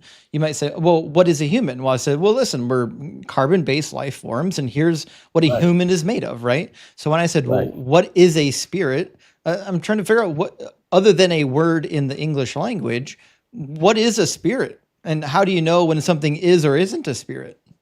I guess the best way I can put it for you, Justin, a spirit would be something non-physical that is in a living being.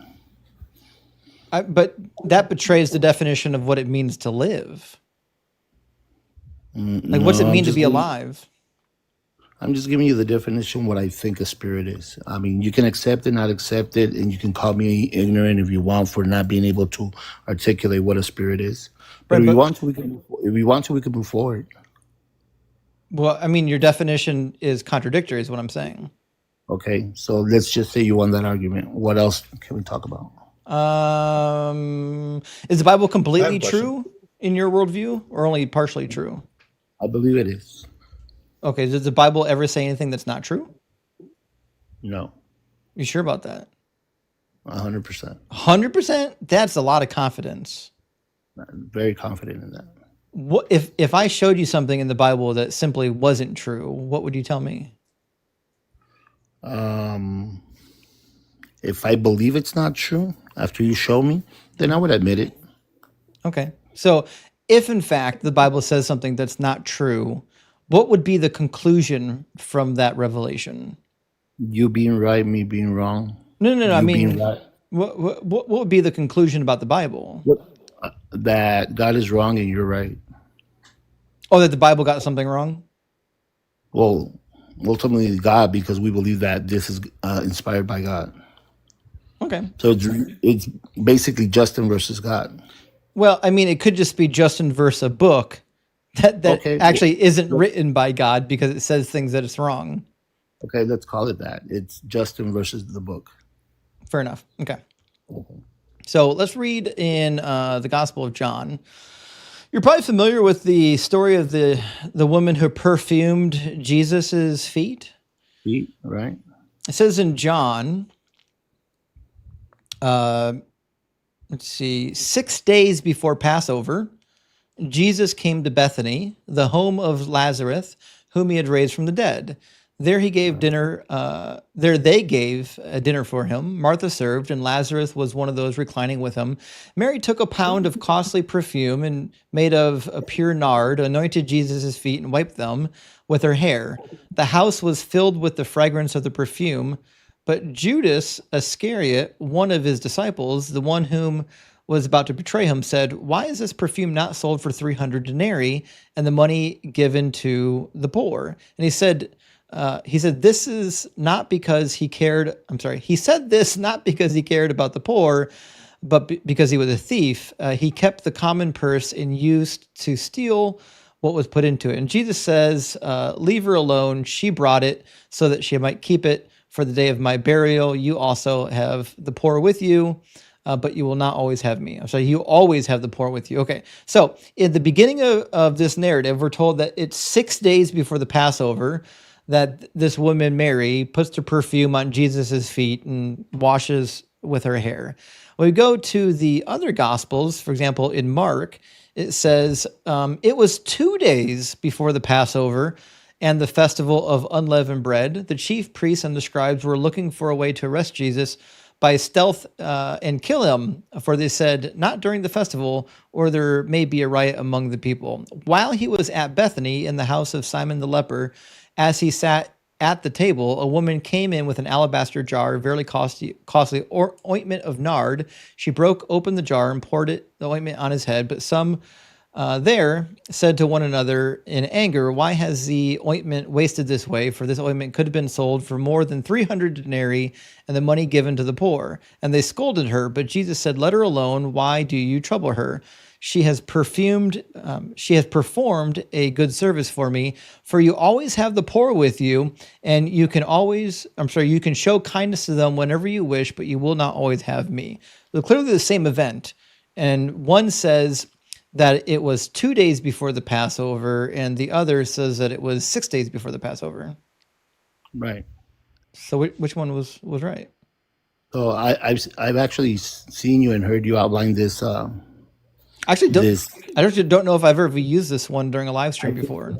I think you have. I think I've heard you actually outline this before, and I want to say it was more than a year ago, probably, because I've been watching for a minute. But to get into that, I'm not gonna deny the fact that it does say that. Obviously, I do understand that we read the scripture differently. I, for one, read it from an inspired lens. You may read it from maybe a critique to criticize it, or maybe even a hateful lens. I don't know which one it is. Which one is more of the other? But by saying that, I mean that I understand that things to me when I read scripture, they're not usually what I think they are immediately. Maybe one day is different for me than what it is to God. I understand that you're falling into the context of what the authors wrote. And what's amazing to me is that you read everything that you read, and yet you just focus on the 2 days and the 6 days. And it's amazing that you cannot get the goodness out of this. Is the Bible 100% true? Let me finish. And you only focus. Listen, Julius, nobody cares about your preaching. Like, no one cares about the meta, right? I'm not preaching. The question we're trying to resolve right now is whether or not the Bible is 100% true. And 100%. I immediately, when we started this conversation, asked you if it was 100% true. You said it was 100% true. Now we found something that clearly couldn't be true because it's a contradiction. And I'm trying to figure out how it can still be 100% true. It's 100% true because the thing is, you're putting yourself in a judgmental seat. Like you're the judge. You're judging that this is not accurate because you found that one passage says 2 days and the other one says that it's 6 days, right? So to you, they can't both be right. Right. So as a judge, you're making this judgment that it's inaccurate through and through because you found that. I didn't say anything about the entire Bible. I'm making one statement about one passage in the Bible. And this one passage, or these two passages technically, are clearly in contradiction. They're contradicting each other, which means one of them can't be true, which means the Bible isn't 100% true. It's only some other percentage true. That's where we're at so far. Right. So, and I get it, Justin. I think that if I were to actually take this into the lab and read the context of everything of both passages, I could come back with a very good articulate answer for it. I obviously see what you're saying. I disagree with the fact that it's wrong. You may go ahead and say, okay, it's wrong because of this.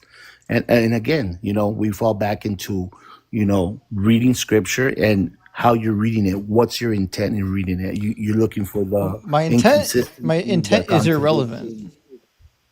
No, it's very relevant Oh, it's because certainly not relevant at all. The yes, only because you're question we're using trying that. to answer right now is whether or not it says something that's inaccurate, right? You could have the intention of proving me wrong, or you could have the intention of proving me right.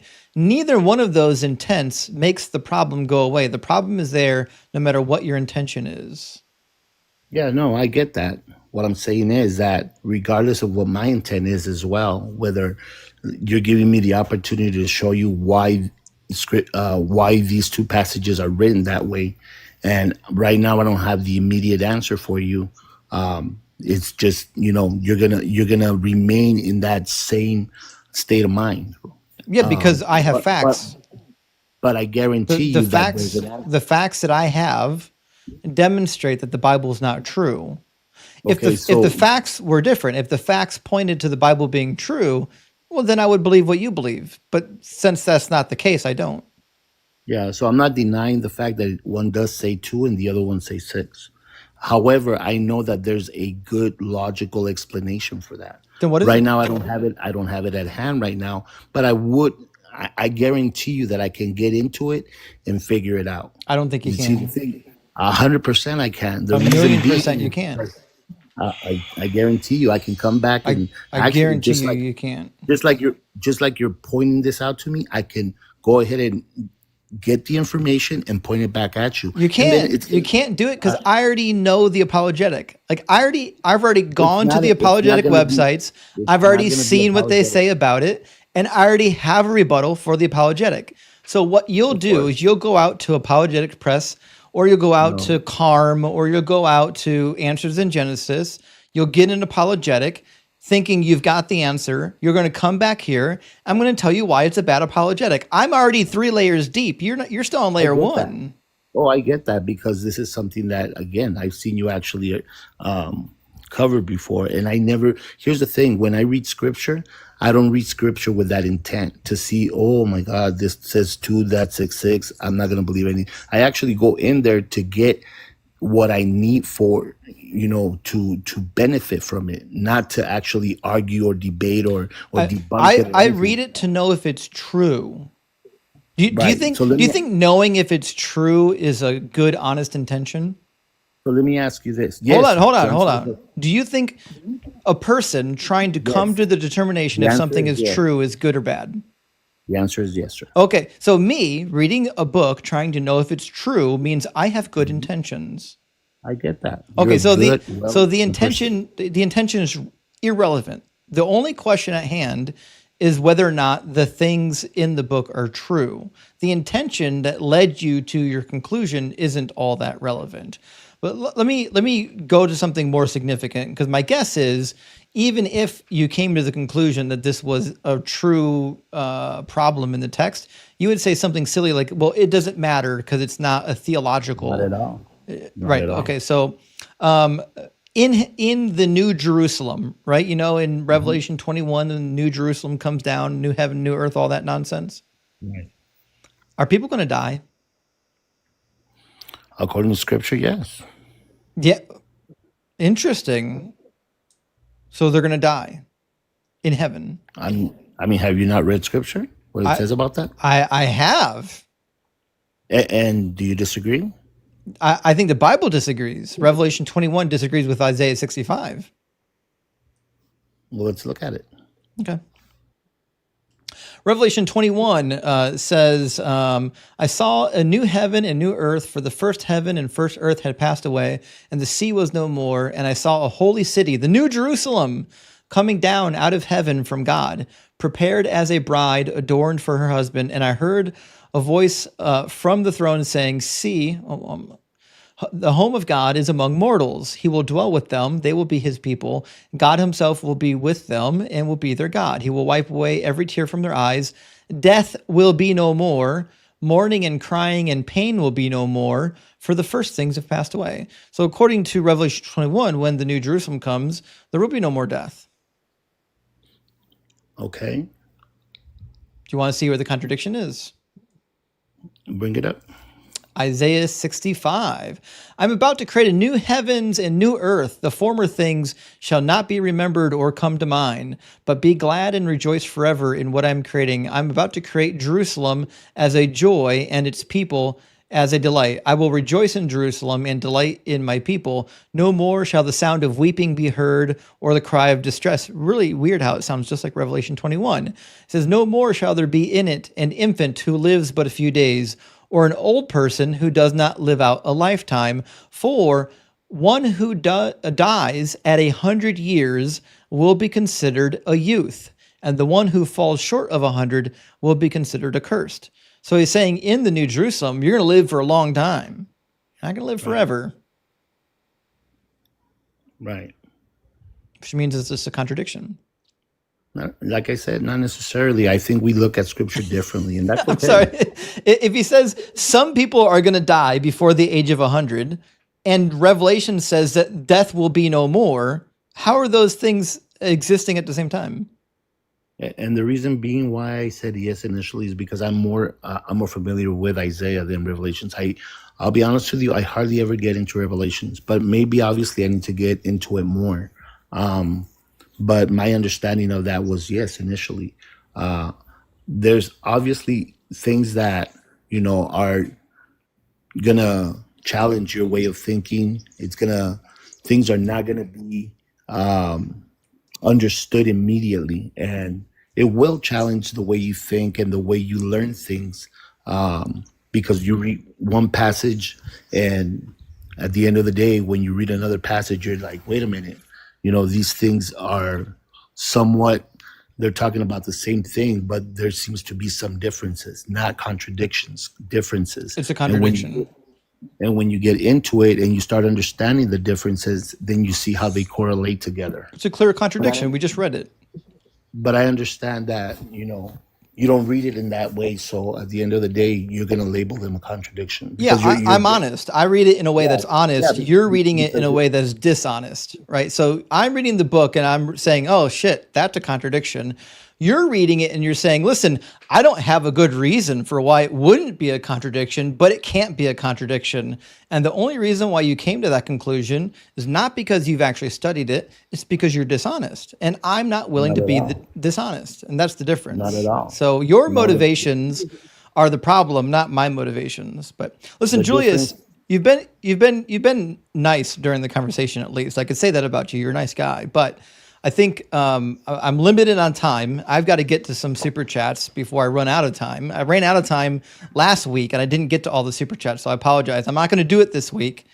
I'm not going to take another guest and run late and then miss super chats. People have been very nice to send super chats and participate in this discussion. So come back, read the passages that we talk about. I'll be live again on Sunday. I'll be live again on Wednesday and Friday. Come back and tell me what you learned about them, okay? I definitely will. Maybe I'll catch you Wednesday because I'll be busy the rest of the other days of your life. Fair enough. All right. Enjoy your weekend. Take it easy, man. Cheers. Justin, the situation I wanted to bring up here too is that if you just draw the reductio and you do a parallel, right? If you ask the question, hey, if a Muslim was talking to you, right? Let's say that the past guest, and that Muslim told you, I am committed, I know it's impossible that the Quran has mistakes. Is that an honest position or a dishonest one? And that's quite clear. Yeah, that's 1,000,000%. I wish I had thought about that during the conversation, but you're right, because when you get to the point where you're reading a book and your starting point is this book cannot be wrong, well, there's no amount of gymnastics you won't do to make the problems go away, even though typically the answers to the problems are horrific answers. It's crazy. All right, friends, I'm going to go through the super chats. If we have time left over, we'll take another guest. Dr. Pizza is in the house. Good to see you, Dr. Pizza. Says, my neighbor confessed that he was doubting God, and we are up until 1 a.m. discussing the inconsistencies in the Bible. He seems relieved. He's not crazy. Dr. Pizza, this was my experience too. As I was reading these problems in the Bible, I kept finding that I kept going to apologetic websites and finding their arguments to not be good. They're not good arguments. And I was, for a short part, frustrated because I can't be the only person seeing these problems. And then I found all kinds of atheists and agnostic scholars that agreed with me. But you find them on the level typically of scholarship. You don't find them typically in like the average church or ministry. Their job is to keep your butt in that pew. And of Afro Fire, thank you so much for the 666. Appreciate that. Says, "Hail Doug, for his hardness hardens us all. Let his rigidity erect us all in the holy pound town." Amen. Guys, stay erect for Doug. Stay rock hard and erect for Doug. It's very important because he's always rock hard for you. And Cryptic says, if I have kidney stones, does that mean, actually, I've got this question a lot. Does that mean I have been blessed by Doug, or is this a punishment?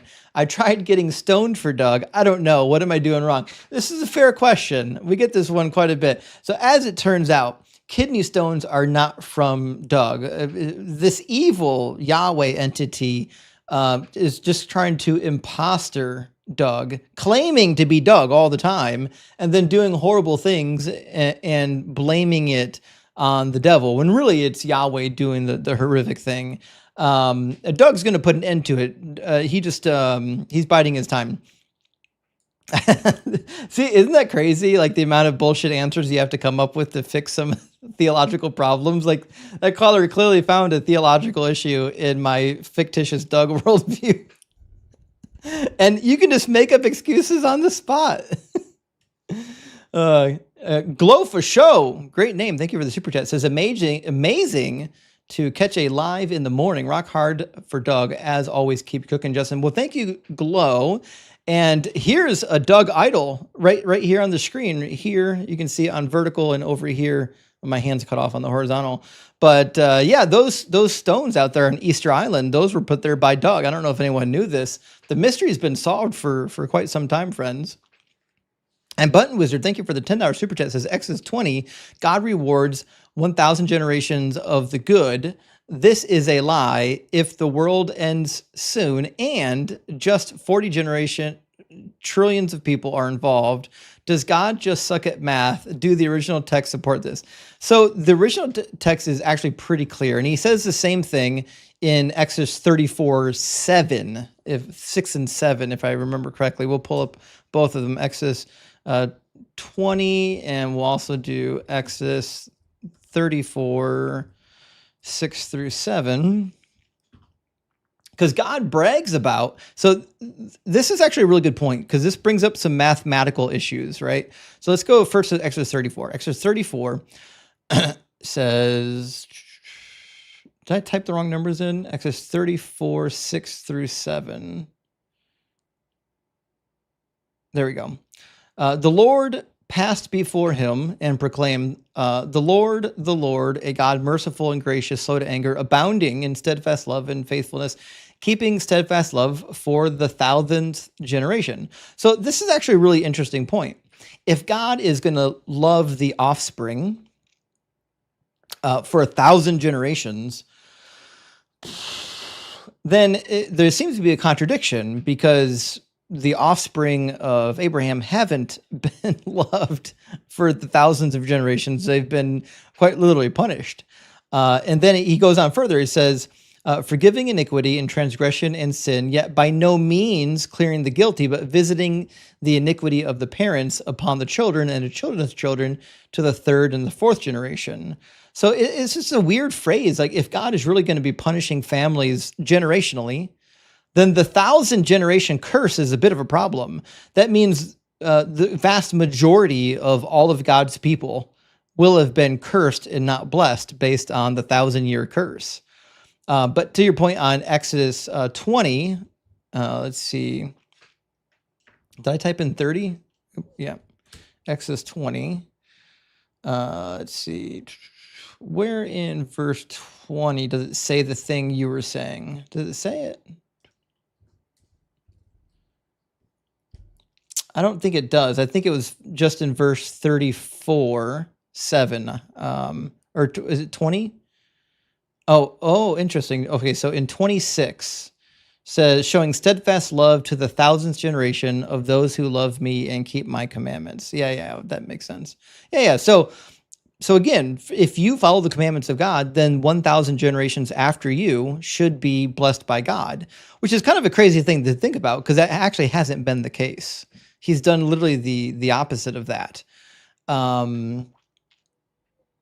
It also brings into question, how long is 1,000 generations? I got some questions about that. Anyways, great question. I appreciate that, Button Wizard. And Larry says, this guest and Triple Cross would joyously make baby paste. Wow. You know what, Larry? I'm surprised we didn't get around to baby paste argumentation today. But you're right. Those guests would have justified baby paste all day long. And we've got to find a way to do an emoji for this. We really need a baby paste emoji and we need a foreskin emoji. Those are two emojis. We got to figure out how to get it working because they come up so often. I don't know how we don't have emojis for them. But let me know if you guys make up some artwork for foreskins and baby paste. Let me see what we can do here. We'll try to get some icons integrated into the stream. And Iceman, thank you for the super chat. Says, Justin, thank you for bringing me out of the darkness. Well, Iceman, thank you so much for coming out and being honest and letting us know. It warms my heart to know that like the stuff that we're doing up here is making an impact on the world. And Piao, thank you for the $10 super chat. Says, oh my Archaeus, the effing slavery apologetics continues. This is the craziest thing. This is the funny thing about doing slavery apologetics is once it starts, like once you get one or two guests talking about slavery, all the Christians in the chat have this thing like welling up inside of them saying, God doesn't really promote slavery. I have to correct the record. They just feel compelled. They have to come up. And then you end up with this endless stream of slavery apologetics because they haven't read the book. If they had read the book, they wouldn't be up here. And Kenneth, thank you so much for the super chat. Says, list all the horrible things the Bible says you can do and say it's from the Quran. Oh, we've actually done this before. It says, let the Christians condemn those and then say, actually, my mistake is the Bible. So we did this with Deuteronomy 22 some time ago. We've been meaning to do this more. I'm going to get around to it. This is a really good tactic, actually. It proves the bias in their thinking. And Aonis, thank you for the $10 super chat, says, love being able to catch one of your streams while I'm working. Keep cooking and praise Doug. Well, thank you, Aonis, for chiming in, for super chatting and supporting the live stream. Really appreciate it, my friend. And Marcus, come in and again, thank you so much for the super chat. It says, why do apologists say you can't compare indentured servitude to slavery? You absolutely can, in my opinion. Also, there's not a good reason to make someone a slave, not even in the Bronze Age or before that. So you're not wrong, Marcus. So what the apologists will do is they'll try to make up a reason like, well, the slavery was justified because they did something bad. They lost a war, they committed a crime, whatever, right? But slavery never has to be the outcome of any of these things. That's the bottom line. Like if somebody did something bad, it never needs to result in slavery. Somebody gets caught stealing, they burn their neighbor's house down, whatever. The punishment for that never has to be lifetime slavery. That's nonsensical. That doesn't make any sense, right? But in the Christian worldview, you know slavery is already in the book and you have to find a way to justify it, so you reach. Sir, thank you for the burger. I appreciate the goth burger. And Adam come in and again, good to see you, Adam. Thank you for the super chat. It says, Bible saying how to treat each other is useless regarding slavery because slaves are property, not fellow Israelites. Doesn't say love your property. That's such a good point, Adam. Your property is not your neighbor. I don't know if people are aware of this.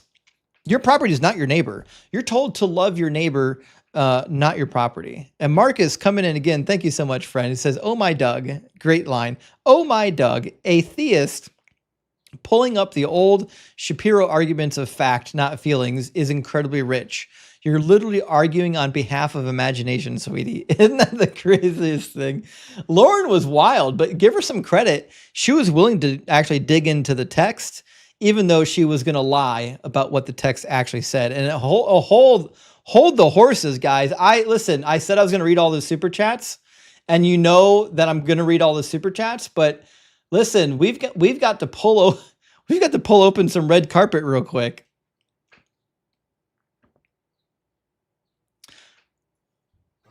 Prophetess Queen Hadassah, welcome back. Welcome, peasants. Welcome back, Prophetess Prophetess Thank you. Queen Yeah, it's prophetess Hadassah. queen to you now. Fantastic. What's in your mind today? What's on my mind? Yeah. No, nothing. This Can is you give my me a prophecy? exercise. Can I give you? No, I'm not that type of prophet. Oh, sounds like a I useless mean, I prophet. might be able then. to, but well, What can prophets aren't just here to tell the future. That's a subset of what they do. what can you You're do not just that's here to do fortune cookie shit. what can you do that's testable? What can I do that's testable? Yeah. I mean, take a shit. I don't know. Can you test that? No, as a prophet, because Deuteronomy 18 says, anyone who does not heed the words of that prophet anyone who does not heed the words that the prophet shall speak in my name, I will hold accountable, right? So if you don't heed the Okay. words, if you don't heed the words of a prophet, then you could be held accountable to it. Now, he True. says, any prophet who presumes to speak in my name a word that I have not commanded the prophet to speak, or who speaks in the name of other gods, that prophet shall be unalived, right? That's why he says, Right. you may say to yourself, how can we recognize a word that the Lord has not spoken? If a prophet speaks in the name of the Lord, but the thing does not take place or prove true, it is a word that the Lord has not spoken. The prophet has spoken it presumptuously. Do not be frightened by it. So I'm looking for a reason. What's testable in your prophecy that I can determine whether or not you're speaking presumptuously? Well, that only refers to words of knowledge, things coming to pass that you would have to test. What about the prophet Do you have that, any? like Moses was a prophet? He didn't have anything like that. Elijah was a prophet, brave big prophet. John the Baptist, another big one. Also, Jonah is another one. Didn't give prophecies out. Deborah is Okay, also very so famous. so Samuel. you don't it's have not. anything testable So then. you guys like psychics. That has nothing to do with But what I'm here to do. all of them did say things about the future. Occasionally, yeah, they did. Okay, can you say one thing about the Because future? they knew God and God knows the future. Exactly, yeah. So you're a prophet, you know God, God knows the future. Can you tell me something about the future? What I can tell you is that you don't put God to a foolish test, which is what this would be. So Why not? you can fuck right off. Why not? I just told you why. What's he going to do? What's he going to do? Listen, He can't stop me. in my autonomy, am not going to. Why would I try to tell you something? I don't have to prove anything to you. Oh, There's billions of people that sounds like believe you're this. sounds So like why you're do in I need the- to prove that to you? Well, I mean, there are billions of people that believe in Muhammad. That's meaningless to me. So the Yeah, question that's true is too. whether or not whatever there's you a believe in is meaningful to me. the question is whether or not there's a good reason to believe it, right? And so now Okay, that's your question. I mean, I've got a supposed bona fide prophet up here. I'm just listen. Yeah. If you're a real prophet, I'll follow you, but I need evidence that you're a You're prophet. full of shit. You just lied. You No, just I lied. didn't. No, I You just didn't. lied. Now, see, you don't want me to get into my real Hadassah, office I'll because be that's your a bold-faced lie. I'll be That's a your bold-faced disciple, lie, sir. Hadassah. Sir, that's a lie, sir. Alls I That's need- a bold-faced lie. All I need is one. Everybody know in here you're full of shit. All I need is one good. Everybody can feel it. All I need is one good. Everybody knows what a lie sounds like, sir. All I need is one good testable prophecy that wouldn't just be coincidence, and I'm your disciple. So let's have it. What is it?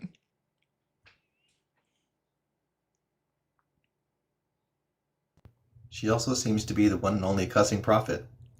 there's not many I can think of. I mean, to be fair, Saul, when Saul was overcome by the Spirit and started to prophesy, he did get down and dance naked on the ground. So he did do that. But I don't know if he let any cuss words out. If his dancing madness was also paired with Tourette's, I don't know. Anyways, Hadassah, I know you don't know you're muted, but listen, I know you don't have anything to contribute. Come back again. We'll talk again soon. Bring me a word from the Lord, and I'll be your disciple. I told you that's the deal. All right, you come back with a word from the Lord, it's testable, provable, verifiable, and you're looking at Hadassah's first disciple. Now, I know you don't have many disciples because you're not a real prophet, but listen, I'm willing to be a man of my word. Jay Cow, thank you so much for the super chat. Jay Cow says, watched you and Ems losing it with laughter and Kraken at Minar reports at least 100 times. Praise God. Jay Cow, the Minar crash out might be my favorite crash out. Of all crash outs, it's still if you guys haven't seen the Minar crash out on my channel, make sure you do. It's the best crash out ever. I've watched it myself like 5 times. And Marcus, thank you so much for the additional super chat. Says, "Oh my Doug, Athea's pulling up the." Oh, I'm sorry, we just read that. I apologize. I started double reading here. Flash says, "Justin, I missed the first hour. Did you make your announcement yet? Glory be to Doug." I did. I'll make it again. Because I have the best audience in the entire interwebs that love and support my ministry, my missionary work. My last day of formal work at my current employer was today. Now, it's possible in the future I might have to do some private contracting. I used to do private contracting before I started working for this company. So it's possible, like, I'm going to have months where I got to fill in the gaps. You know what I mean? Like that might happen, and I'll do some private contracting. But for now, we'll see what happens. So we're gonna be debating 5 days a week. We're gonna be doing the work. We're cranking the dial all the way up to 11. If they didn't want you to turn it up to 11, they wouldn't put 11 on the damn amplifier. So we're cranking it all the way up to 11. And Dex, also, I'm starting 2 new live streams. My schedule after the summer is going to be Tuesday and Thursday during the daytime for people who can't watch at night. And then I'll be doing Wednesday and Friday late night as usual for those who do the late night. And then Sunday, I'll be bouncing between AXP and my own channel, and also unapologetic. And I'm trying to get back on the line. I've got a couple people that I'm talking to, see if we can get paired up sometime on the line. So you'll probably see me on the line sometimes. I don't know if I'll ever get to sit down with Matt Dillahunty on the line, but we'll see what happens. Dexter, thank you for. I am also going to be, just so everybody knows, I'm going to be giving out free memberships to Deconstruction Zone every month. So even if you can't afford it, tell your friends, keep watching, like and subscribe, and you will probably find yourself with a free membership sooner than you know it. Big W. And Aaron has been supporting my channel for a long time. I can't think of anyone who's doled out as many memberships as Aaron. And Aaron, I really appreciate all you do for the channel. It's a huge help. It's the thing that helps to keep this thing doing what it does. When I first started the channel, I never imagined that I'd be able to spend this much time doing what I'm really passionate about. You know what I mean? 100%. And Marcus, thank you for sending out 5 DZ memberships. Super appreciate that. Marcus and Dexter, both, thank you so much. And also, Spike Mike says, "Caller was sad. It literally says, 'I'm doing the thing. Lie to yourself, not us.'" Yeah, referring to Lauren. That's the crazy thing. They can read the words where God is literally saying, "I'm doing the thing." And I'm like, God's not doing it. God's not doing it. Oh, come on. Listen, you can lie to your mama. You're not going to lie to me. I'm not going to believe your nonsense. Gemma J says, "Hail Doug and Herman." Hail Doug and hermeneutics. Down with icy Jesus. The wordplay in the super chats that I get are phenomenal. Jamma J, that's a great wordplay. I really appreciate that. Never forget about your hermeneutics, and and I approve this message.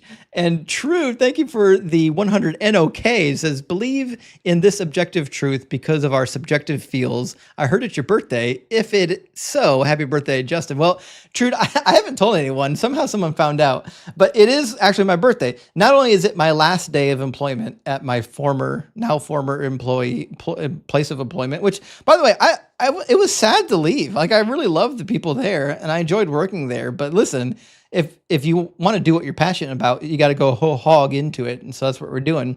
But yeah, today is not only my last day of work, it's also my birthday. So thank you for being here, friends, on my birthday. After I end stream, my son and I are going to get some ice cream and birthday cake. He's autistic. He has no idea what a birthday is because he's pretty severe, but he's going to enjoy the cake and the ice cream anyways. He don't care. And Saint Brush, thank you for the $2 super chat, says, ask the Holy Spirit what a verb is. Oh, listen, if I know anything about the Holy Spirit within Christianity, is that it doesn't know grammar. The Holy Spirit was very bad with grammar. I don't trust Christians with grammar at all. And Todd, welcome to the Kraken Crew Elite. And also Reluctant Theist, thank you so much for the $10 Euro chat, says, is God stuck here like us with no way out? If he is, from time indefinite to time indefinite, then nobody asked him if he wanted to be God. Was he obliged to accept the position by default? Reluctant, this is such a good question. Okay, so is there ever a moment, and this is my take, is there ever a moment where God doesn't want to be God anymore, where dude's just bored? And I've had this thought before, specifically because I was listening to a conversation about omniscience. And feel me out on this. All right. If you're omniscient, right, you know every single thing that will ever happen for all of eternity, which means you don't have any joy. You don't have any pleasure, right? First of all, he can't enjoy any of the pleasures we do because theoretically he's non-corporeal. He can't taste anything. He can't really hear anything. Although the Bible disagrees with all that nonsense. He eats, he talks, he hears. But if you already know if I know everything that's going to happen to me tomorrow, unless it's the first time it's ever happened to me, who gives a fuck? I don't. It's not exciting. That's not interesting to me. Eventually, an all-knowing entity is going to be bored out of his immaterial mind. It's the most insane, illogical. I agree with Reluctant. At some point, he's going to be like, this is bullshit. I don't want to know what's going to happen to me. This is boring as hell. Design says, I just spirit out my Pepsi. You used it in a verb right there. I appreciate that. And Afro says, hateful lens equals Justin's sniper scope. Well, thank you for the 666. And isn't it crazy that like when you're just asking logical questions, the opposition treats you like you're bad, like you're doing something bad. No. I want to know what's true. Argo, thank you so much for the super chat. It says, you're clearly reading from a critical lens because when you find mistakes, you don't simply ignore it like you should, LOL. That's what he was saying. If you're reading the book honestly, you should ignore all the problems. Keep in mind, I found most of these problems when I was still a Christian. That's why I'm not a Christian. Also, Reverend says, Bible is super consistent, constantly lying. This is, Reverend, danger. This is a very good observation, and I can't believe I've never used this in a debate before. You're right. The Bible is consistently doing one thing, lying. And Ursman, good to see you again, my friend. Thank you for the $5 Canadian super chat. It says, there it is. Words don't mean words, and numbers don't mean numbers. They never do. They can't.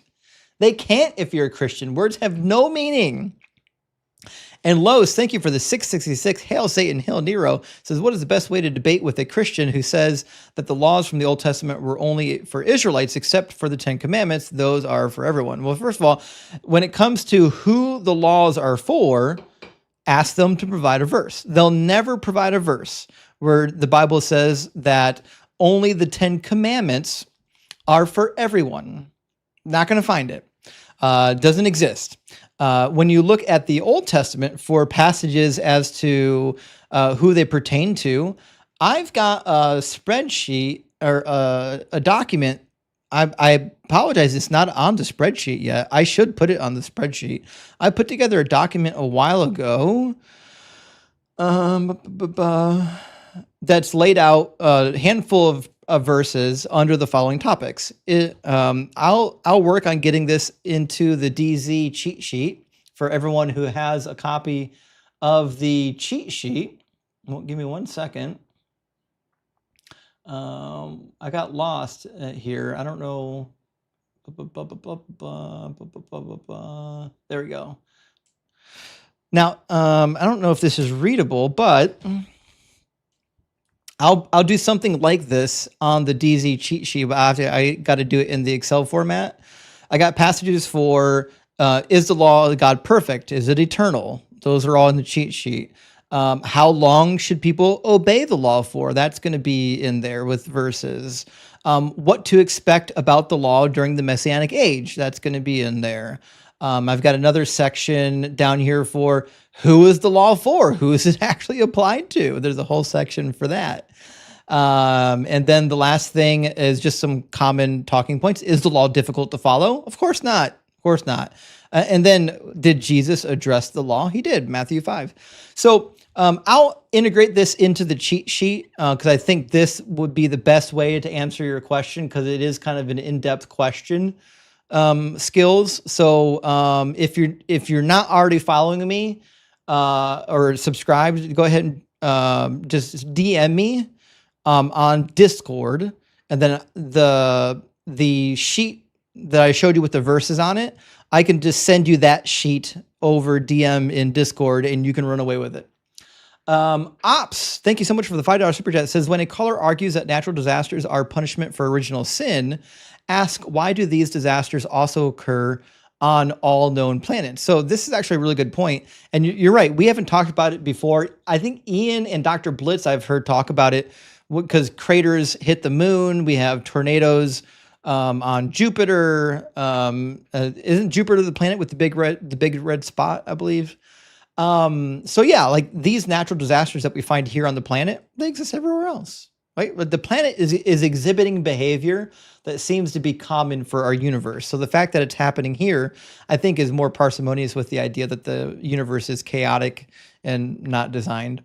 Neil, thank you for the super chat. Says, I hope y'all is going to share the super chat cash with Top G because he's been providing an awful lot of entertainment in these comments. Well, unfortunately, I can't read all the comments. I'm actually got comments going on TikTok and comments going on both YouTube channels. And so I'm only seeing comments very sparsely here and there. So unfortunately, like when something's happening, a lot of times I'm not seeing it, especially because I'm in the middle of the conversation. But Top G, thank you for boosting me in the algorithm by endlessly commenting. And Network, thank you for the $10 super chat. Says, fellow engineer Network from Ohio, been following since November. Not an atheist, but I always enjoy cooking nonetheless. Keep it up. Well, thank you, Network. I appreciate that. And big shout out, big W for engineers. We make the world go around. Literally, we created the coordinate system. So big W there. And Jay, thank you for the 666. Hail Nero says, I'm so happy someone found out to turn off your VPN to send super chats. Praise Doug. Actually, I don't even use a VPN. I should, because trust me when I tell you, there are people trying to get after me. But Jay, thank you for the super chat. Hail Nero. And Jimmy says, stay humble, our prophet. Prophetess is always humble. She comes up here. But she did dominate me with her pinky finger last time, was what she said. Jay also sending out a DZ membership. I super appreciate that, Jay. And E-Boogie, thank you for the $5 super chat. Says, not this clown, famously the least humble Christian ever. She's comfortably out of her mind. Praise Doug. If not for her, I might still be Christian. You're right. Hadassah I hate to say it, but I don't think she's not all there. There's just all there is to it. And Eric, it says, if Justin gets mauled by bears, I'm converting. Actually, yeah, if she predicted that for making fun of the prophetess, I'm going to get mauled by 2 she bears, that would be a good reason to convert if it actually happens. And Design says, bye-bye, Hadassah. Thanks for the humbling. I know, we're all so humbled. I'll see you in church Sunday, guys. And Billy says, totally need to see you do something with Paulogia. Actually, I've been communicating with Paulogia over email. I'm working on getting together with him on a topic concerning the resurrection. You're going to love it. I'm going to be bringing out lots of ancient resources to contextualize what people thought about resurrecting people in that time period. I hope we could work something out. If not, I'll do a long form video on my channel. But yeah, he's the resurrection guy. I'm hoping we can get a video put together about the resurrection. It's going to be awesome. Vegas says Kraken is what the prophet needs to get her magic 8-ball into Doug. Actually, 100%. And I did finally find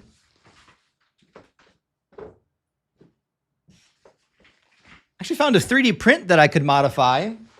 And I made a Kraken bottle holder that fits the Kraken bottle perfectly. It sits on the shelf. I got to do a little more modification to it.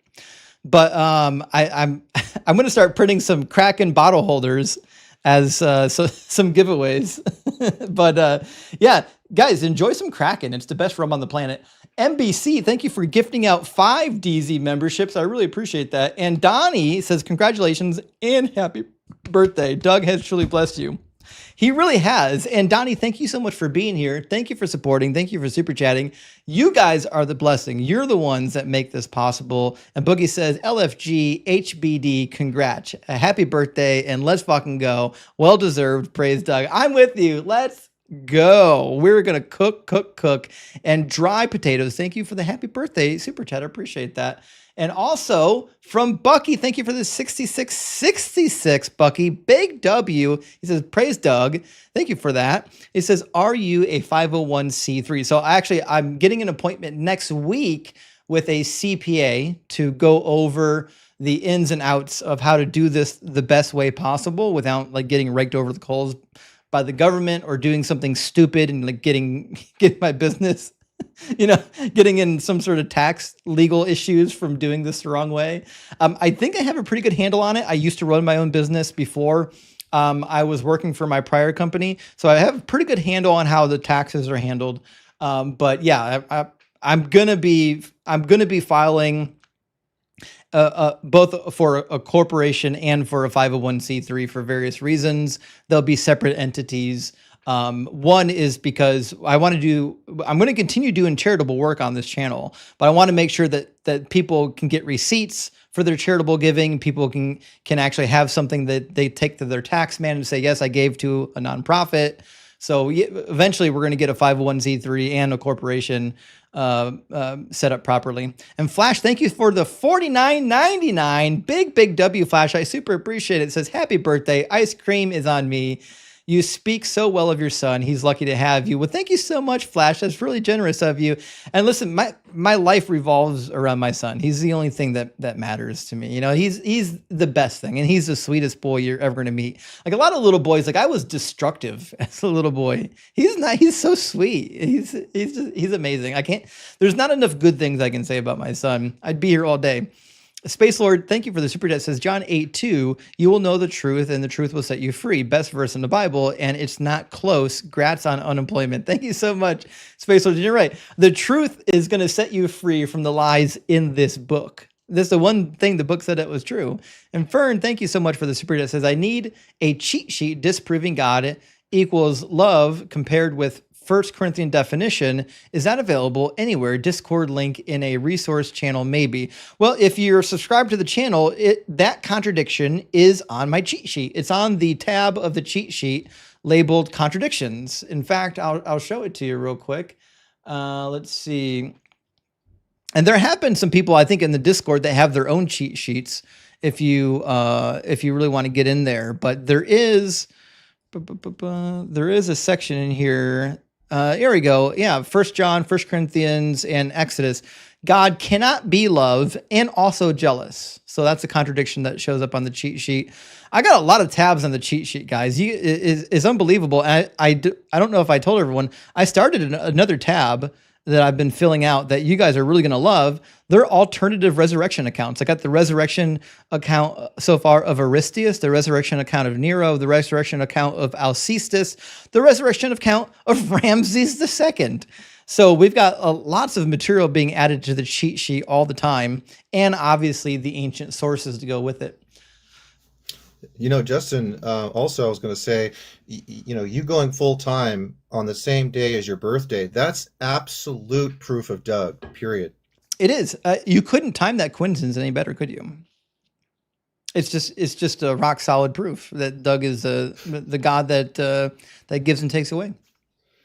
That's it. If Yahweh didn't want it to happen, he would have stopped it. He didn't. Doug is better. 1,000,000%. Praise Doug. Marcus says, I love Hadassah. She's so unhinged. It's amazing. Actually, Marcus, I'm in agreement with you. Some people are so unhinged that it's like free entertainment. It's kind of like watching a train wreck. You just can't look away. You're like, I know it's going to be bad, but I gotta do it.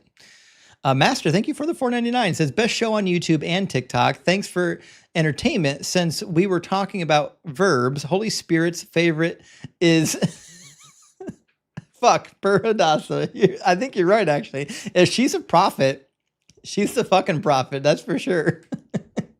And Marcus says, happy birthday, Justin. Thank you, Marcus. Thanks for the barbecue. You're the man. Well, thank you for supporting the channel, Marcus. I really appreciate that. And Billy says, can some tell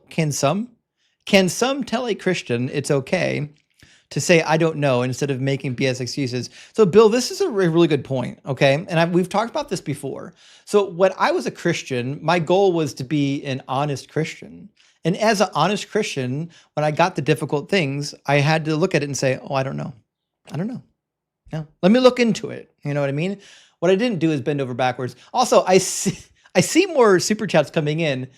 Friends, I'm running out of time. I got to end at 5 o'clock. I got a half hour left. So I love you. Save your super chats for Sunday. We'll be live again Sunday night per the typical time. Save your super chats for Sunday. Let me get through what we have here.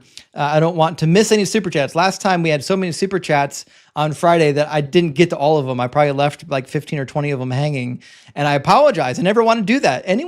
My policy here is anyone who spent their hard-earned money to super chat, they at least deserve some recognition for it. You know what I mean? Like maybe the channel one day will get so big that I can't read all of them. I don't know if that's going to be the case, but the fact of the matter is you guys are here. You're spending your time with me. You're spending your support on the channel. I want to make sure you guys get the recognition for it. And Sayla says, I'm very intelligent, something an intelligent person never has to clarify, which is such a good point because the person who says they're cool is never cool. The person who claims to be intelligent is never intelligent.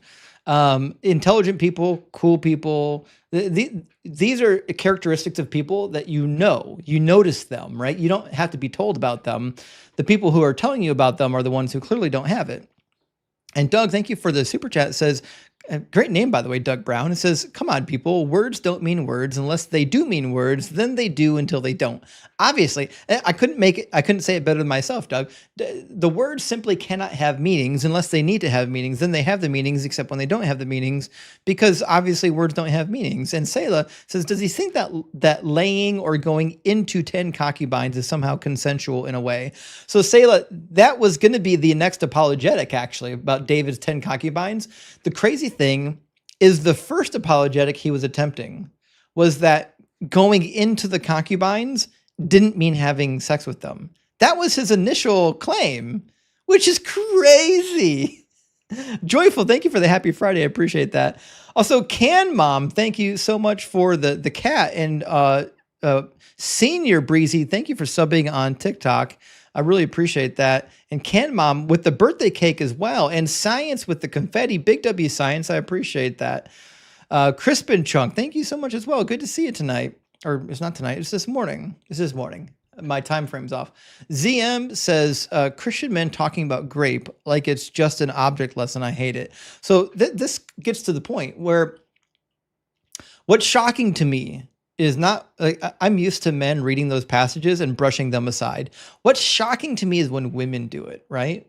It's like, you can almost see why a man could compartmentalize that nonsense. But when a woman does it, it's painful to watch. It's like when a black person is defending biblical slavery. It's painful to watch. What are you doing? Why are you hating on yourself? And Sayla come in and again, thank you, Sayla, says, Justin, you're too sensitive, obviously. How dare you have empathy and compassion for random women getting raped?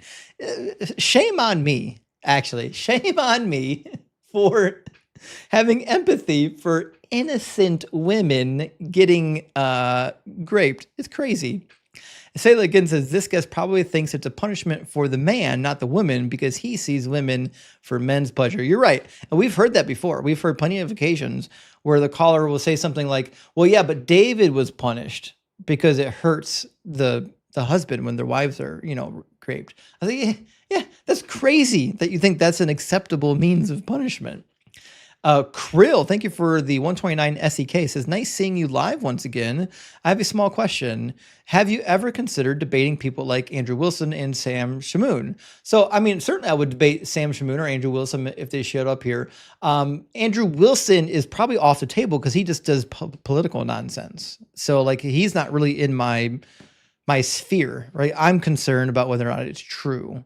What you do about it is your business. Now, Sam Shamoon, he does debate against atheism, but he debates more against Islam than atheism. But he knows I exist. He's been on my Facebook leaving stupid comments before, so he knows I exist. He's never going to show up here. And again, I don't blame him because Sam's doing the same thing I'm doing, right? Sam is saying, here's my message, here's my platform. Can you prove me wrong? And to be fair, most people aren't prepared to debate him. But also, Sham Shamoon's kind of a prick that talks over everybody, kicks people whenever they make good points, and mutes them even when they're not talking, because he's just kind of a barbarian. And like, he can't talk for more than 5 minutes without insulting you and your mother. And like, he's not a rational debater. So like, no one's going to come on to Sam's debate stream and get anywhere. But that being said, I don't expect him to come here. Ziam says, and now the guest is doing the very Christian thing of labeling empathy as a weak character trait and somehow less valuable than teaching a lesson, which is the weirdest thing, because Jesus theoretically had these empathetic characteristics, right? So like the Christian will look at me and like, well, I shouldn't have empathy. We're just ants. But Jesus didn't. Jesus said, if you touch even the hair on the head of one of these little ones, it would be, you might as well have a millstone tied around your neck. So like, obviously Jesus had some empathy. And Unashamed says, this grape apologist needs a reality check. Christianity is so toxic, they don't even hear themselves. So this is the point. This is the thing that religion does to you, Unashamed, is you'll get into the dialogue and you're so concerned, not about being rational, you're so concerned about defending your point of view that you'll say horrific shit just to defend your point of view without realizing all the time you're saying horrific shit. And we see it all the time here. Rashad says, another day, another Christian defending grape. Listen, it's going to happen. Every time I bring up the punishment of the 10 concubines, somebody is going to justify why it was good for God to do it. They have to. They don't have a choice. Either one, it didn't happen. The words mean different words. Or number two, God had a reason for it. So those are the only things you can do. And Steve, I don't know why you keep giving me your money. Why do you hate watch my channel so much?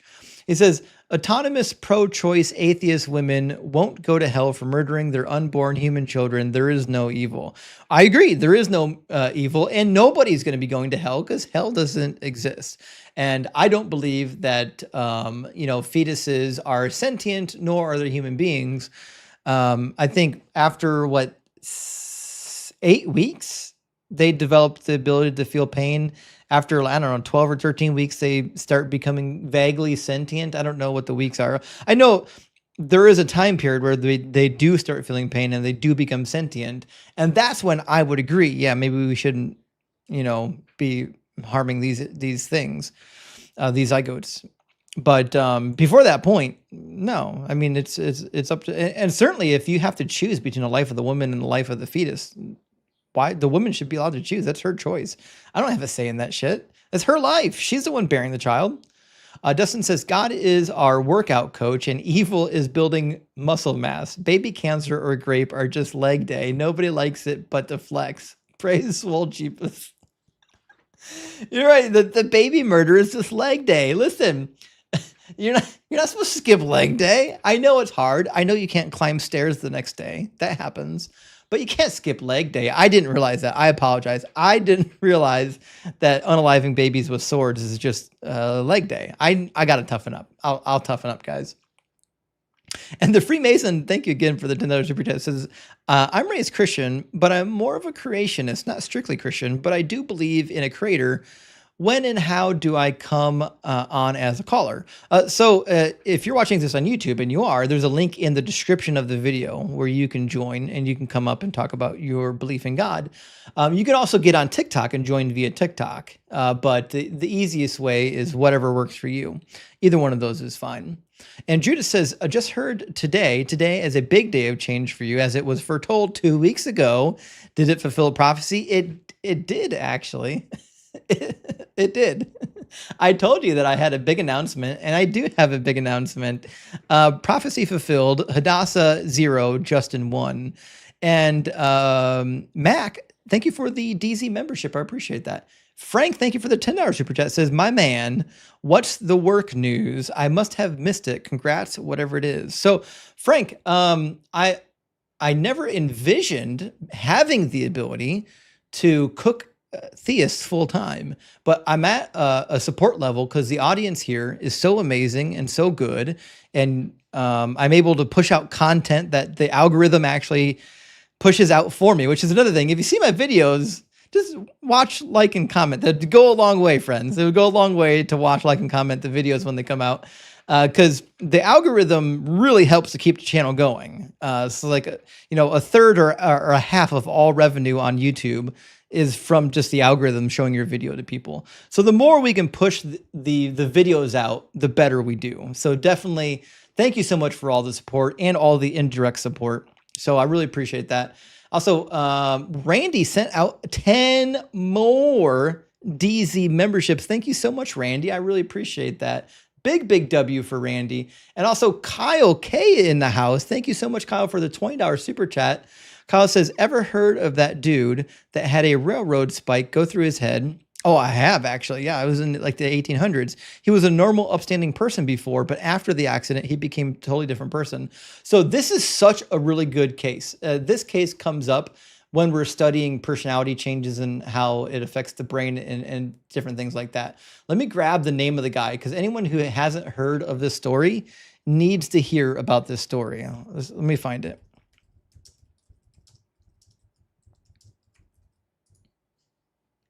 Phineas Gage. That's the guy we're looking for. Kyle, thank you so much for that suggestion. I'm going to put it on the screen. Phineas Gage was a worker who got a railway spike that went through his eyeball, through his brain, and he had significant personality changes. You can read about his case. There's a bunch of YouTube documentaries about Phineas Gage as well. I highly recommend reading the case of Phineas Gage. It's amazing. You're going to learn about biology, and you're going to learn about psychology and neurology, maybe even. It's fabulous. Kyle, great suggestion. And also the commentorium, thank you for the super chat, says, thanks for the membership. Elephantine equals island in the Nile. It's believed to be the source of all waters. If I remember correctly, there must be some mythology about Elephantine I'm unaware of. I know that Elephantine is a place in Egypt along the Nile. I'm not aware of any islands in the Nile. Is it an island? Am I crazy? Hold on. I'm just going to type in actual quotation marks, Elephantine Island, and see if anything pops up. Okay, if you go to Britannica, it says Elephantine Island in the Nile. So it actually is a sandbar, basically. It's a small community, a small island in the actual Nile River. I didn't know it was completely waterlocked. I thought that it was on the banks. It's really interesting. Well, apparently now I need to do some reading up on the geography of Elephantine. I didn't realize that. Thank you for letting me know that. That's really interesting, actually. I'm curious about their life on the island. Alex says, I heard you say you don't use KJV in Bible college. Why is that? I'm in the process of deconstruction. Well, the reason is because we know way more about Hebrew and Greek than they knew in 1611, which means we've got better lectionaries, or lectionaries. That's something you read from. Sorry. We've got better lexicons, and we just know the language better. And we've got more historical resources, and we've got more manuscripts as well in various languages. So we're better equipped to translate the Bible today than we were in 1611. And this King James 1611 did the best that it could. It's just outdated now. We've got better resources at our disposal. And they did also resist a lot of change. If you look at the editing instructions for the people doing the translation, they were explicitly told to keep it as close to the prior Bible, which was the prior Bible they were translating it from initially. It was a revision of the Bishop's Bible. They were revising the Bishop's Bible, and they were explicitly told not to change the language of the Bishop's Bible unless absolutely necessary based on the original languages. And so for the most part, they just left in what was in the Bishop's Bible unless there was an incredibly compelling case not to. Gumby, thank you so much for the 899. Says Justin or just DZ'd 3 ladies preaching whilst out with your daughter last night. Interesting. Was polite and raised Isaiah and it being about Israel, Absalom, grape, etc. Epic. I am so happy, Grumpy, that you can take these talking points into the real world and just go cook people in the real world. It's amazing. It is amazing. I love that. Thank you so much. I actually have a question that pertains to this, right? So Yeah. there's probably a lot of our audience that says, gosh, Justin, you're so smart. You know so much about this. Like, how do I become like you? How do I know the stuff that you know? What's your advice? So unfortunately, the answer to it is not an easy answer. The answer is that, one, you have to study the topics, and typically that means professionally. Like, you want to go to a good Bible college or to a good seminary. That being said, the alternative is you can typically go to those Bible colleges and seminaries, and you can usually get like a sample syllabus for the classes and look at the texts and the documents that they're having the students read in the syllabi, and just get those resources and consume them and read them and study them. It's not as good as a formal education, but it gets you close to, like, here's what the scholars are teaching. You know what I mean? It's not the same as doing real good academic research. It's not the same as getting to learn from a professor who has been doing it for 25 years, and he learned his material from someone else who had been doing it for 50 years.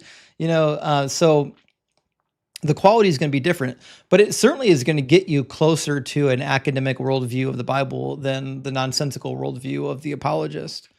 Hopefully, is that a helpful answer?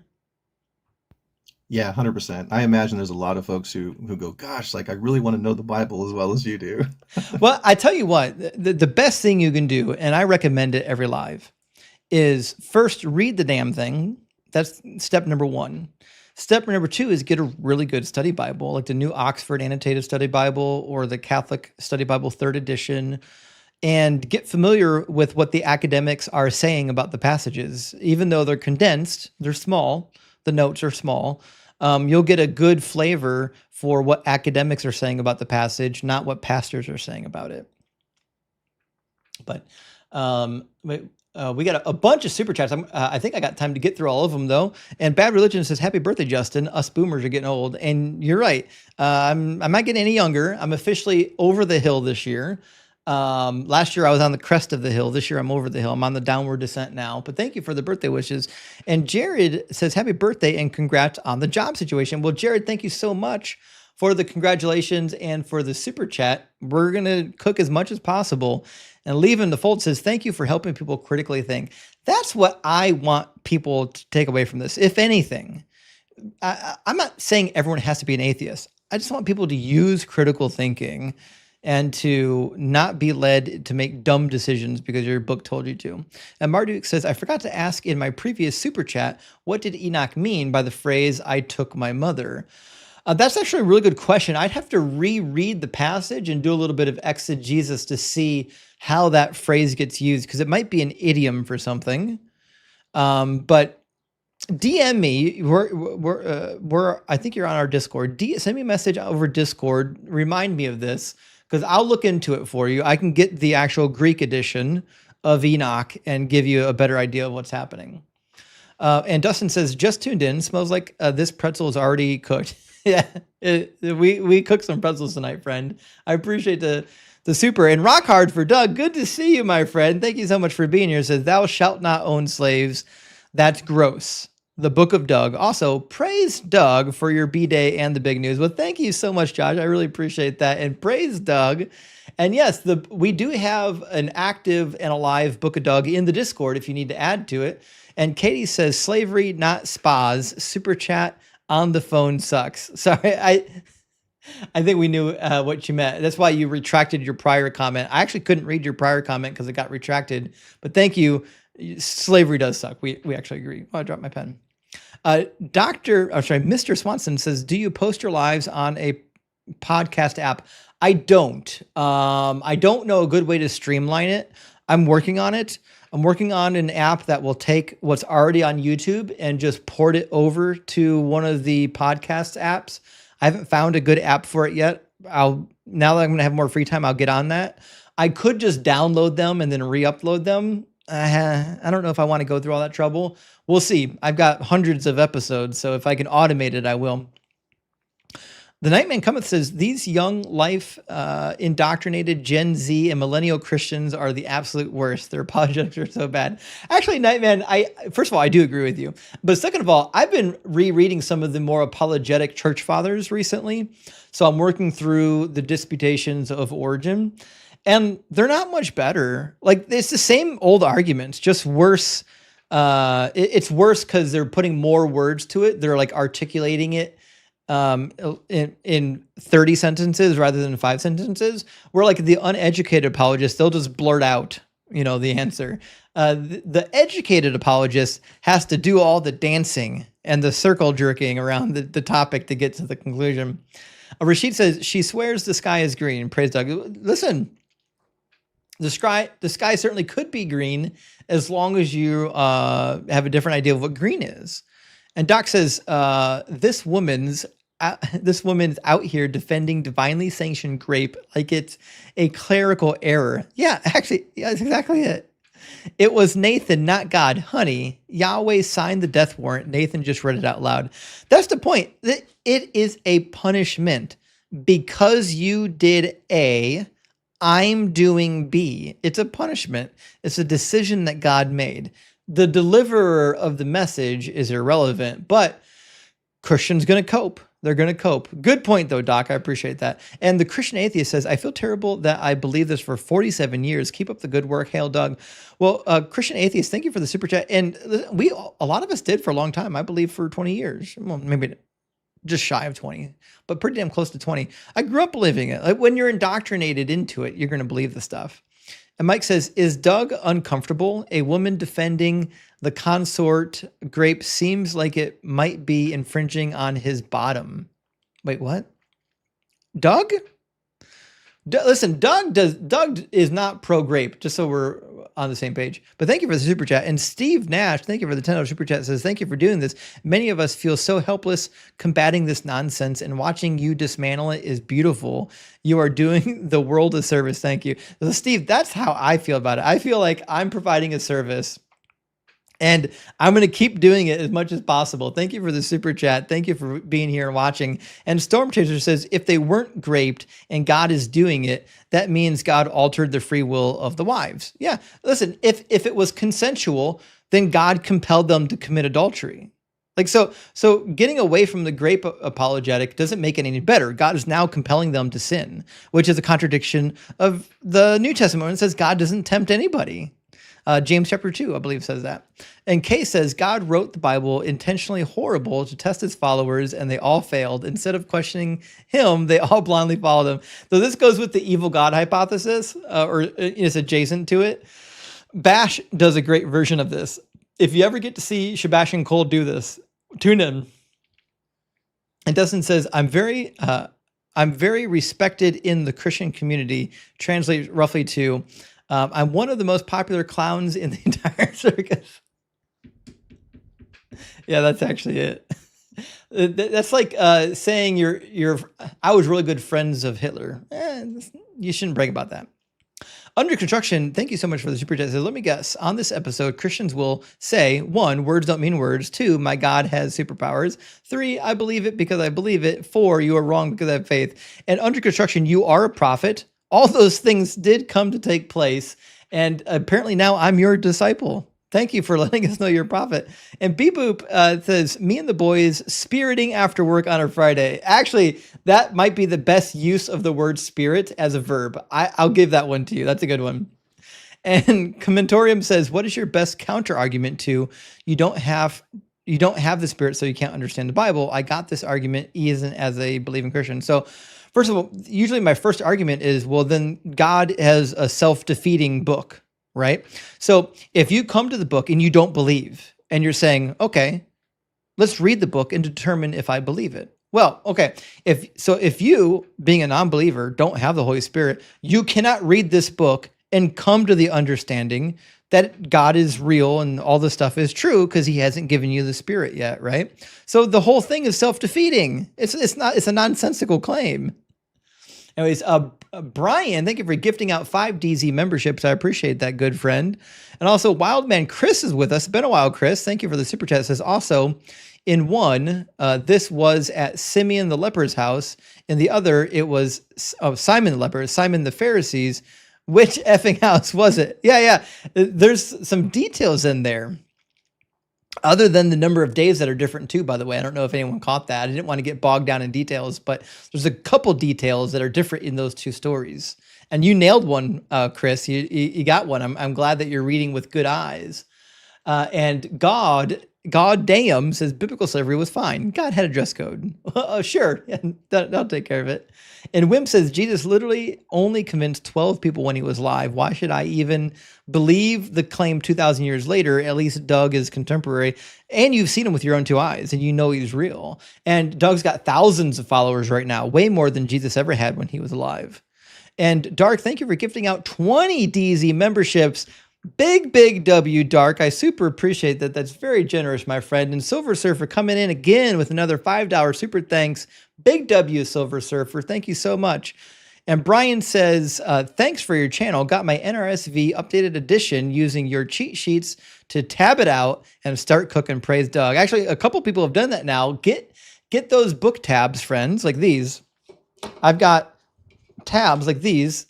And tab your Bible. Go get the cheat sheet, tab all the horrific shit in your Bible, learn it, memorize it, and then use it to beat people over the head with. And Dark says, just paying for all the awesome content I've been enjoying and spreading the love. Well, thank you for the $5 super chat, Dark. I really appreciate that. And listen, we have a great community that we support each other. I'm blessed to be here by Doug, obviously. And Zayar, thank you for the super chat, says 1 Kings 7:23 teaches that pi is equal to 3, indisputable proof the Bible was written by engineers. Also, praise Doug. Big W, there's some good math in the Bible. And now, some people would say, well, pi is not technically 3, it's 3.14, but you got to remember in the ancient world, that form of precision wasn't all that necessary for most things. So you can get away with saying pi is 3. I don't make that an argument too often, but that is an argument you can use. According to some calculations during the building of Solomon's temple, they do calculate pi coming out to basically 3 rather than 3.14. T-Maz says, would love another Q&A. I have so many questions. Well, T-Maz, we'll be doing one soon. So very soon, I'm going to be hosting on the Atheist Experience. I'll let you know. After the Atheist Experience, I'll go from there to a Q&A. And it's like a week or two. Kyle, thank you for the $20 super chat. Says, is the logo supposed to be Jesus in occult studies? I can't tell you much about occult studies. I've ran into a number of occultists that do believe in like a divine logos, a thing of that nature, but none of them believe that it was related to Jesus. In my experience, no. And Kyle says, have you ever lucid dreamed? Actually, if I do have dreams, which I almost never remember my dreams, it's just blackness for me. But if I do remember a dream, it's almost always because it was a lucid dream. And lucid dreams are fun as hell. So my dream state is on both ends of the spectrum. Either it's complete black or I'm lucid dreaming, which is a blast. But typically it's just straight black. Good question, though. Lucid dreams are hilarious. They're fun. Holla Furphy, thank you for the 1,000 ARS. Big W, my friend. I super appreciate that. Very generous. He says, we need to figure out baby paste and foreskin emojis. Well, that's a brand new sentence. Yeah, you don't hear that too often. And for those who have been watching for a while, you know exactly what I'm talking about. If someone has an idea for artwork where we can do baby paste and foreskin emojis, get in the Discord, send me the artwork. We'll make it into an emoji. We'll make it happen. And Dustin says, oh my Doug, I can't believe she's back. Miss Prophet Queen, clip gold. She is clip gold. I don't know if we got a good clip that time, but we'll do what we can. And Kyle says, what a totally disrespectful person. Wow. Yeah, Hadassah is like that. Hadassah got no respect for nobody. And Jared said, Hadassah writing biblical fanfic in her free time. Go to her Amazon and look at the book she has written, by the way. It's filthy XXX rated God porn. It's crazy. She's a real author on Amazon. Go find her books. A flanker that says, congratulations, your flock is excited for the next stage in your journey. Come a long way. Flanker, not only did I come a long way, like, if you told me 2 years ago this is where I would be, I wouldn't have believed you. I had no idea. Like, I came on, I had no intentions of being able to do this full time. I said, I just wanted to participate in this discussion and free people from the toxicity of the religion. And because the community is so awesome now, I can focus on doing just that. And Carlos, thank you so much for the 200 MX. Big W friend. He says, awesome. Happy to see you in this new phase. Carlos, thank you so much for supporting. It's because I've got supporters like you, Carlos, that I can be in this new phase. The phase is char fucking broil. That's the new phase. And LA Silver Surfer, thank you for the $9.99 super chat. Says, dude, happy birthday. Well, thank you so much, Silver Surfer. It's my birthday. I don't usually announce it, but everyone already knows. I can't hide it at this point. So we're going to get cake and ice cream here in just a little bit. And Kyle, thank you for the $20 super chat. Says, all right, here's 20 for you and your son to get some watermelon, Publix watermelon, FTW. Yeah. So my son loves watermelon. He actually just consumed a half watermelon last week on his own. We're going to get some watermelon for sure. So thank you so much for the $20. It'll go a long way. We're going to have a blast tonight. And also, Carlos, thank you so much for the 500 MX. Thank you so much, Carlos. Holy shit. Carlos, thank you so much. It's very generous. And he says, birthday boy. Well, thank you so much. I had no idea that everyone would find out it was my birthday today, but apparently you can't keep these things secret. But thank you so much. I appreciate that, friend. And Draco says, happy birthday. I hope you have a good one. It's a blast. It's the best one. I had my last day at work. I'm with you guys. My son and I are about to go party and celebrate here in just a little bit. It's awesome.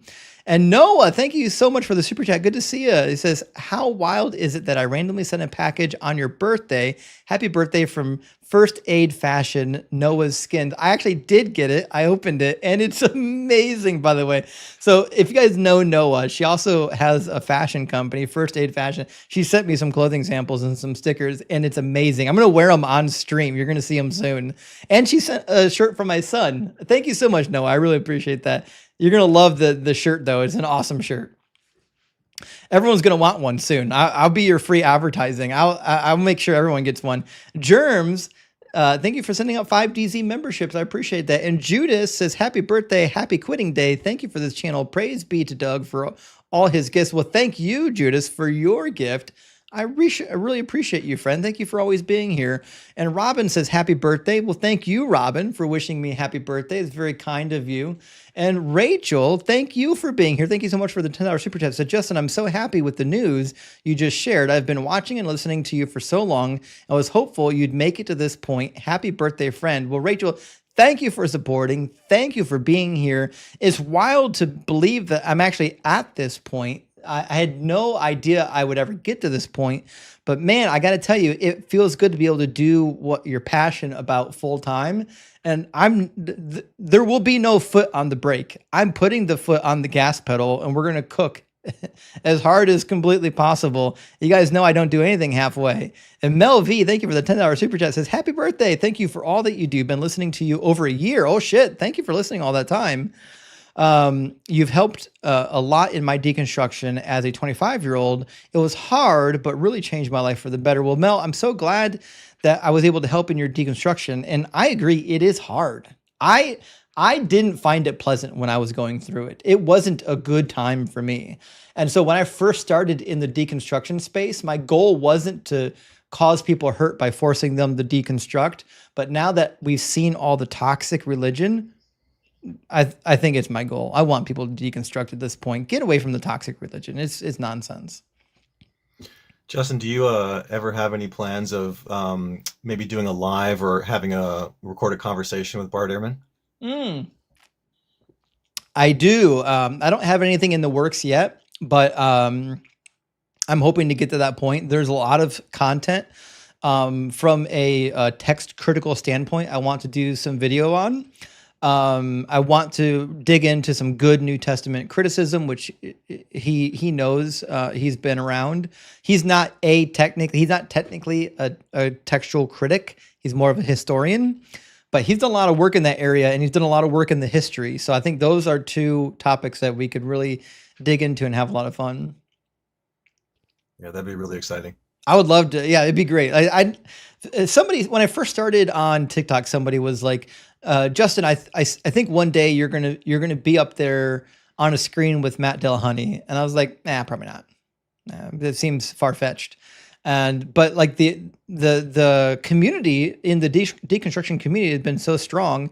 Like you guys are just propelling me further and further, and the channel keeps growing and growing. And maybe one day I'll get on a show with Matt D. He's definitely a hero of mine, despite he and I have different approaches, but definitely a hero of mine. Helped me a lot in my deconstruction.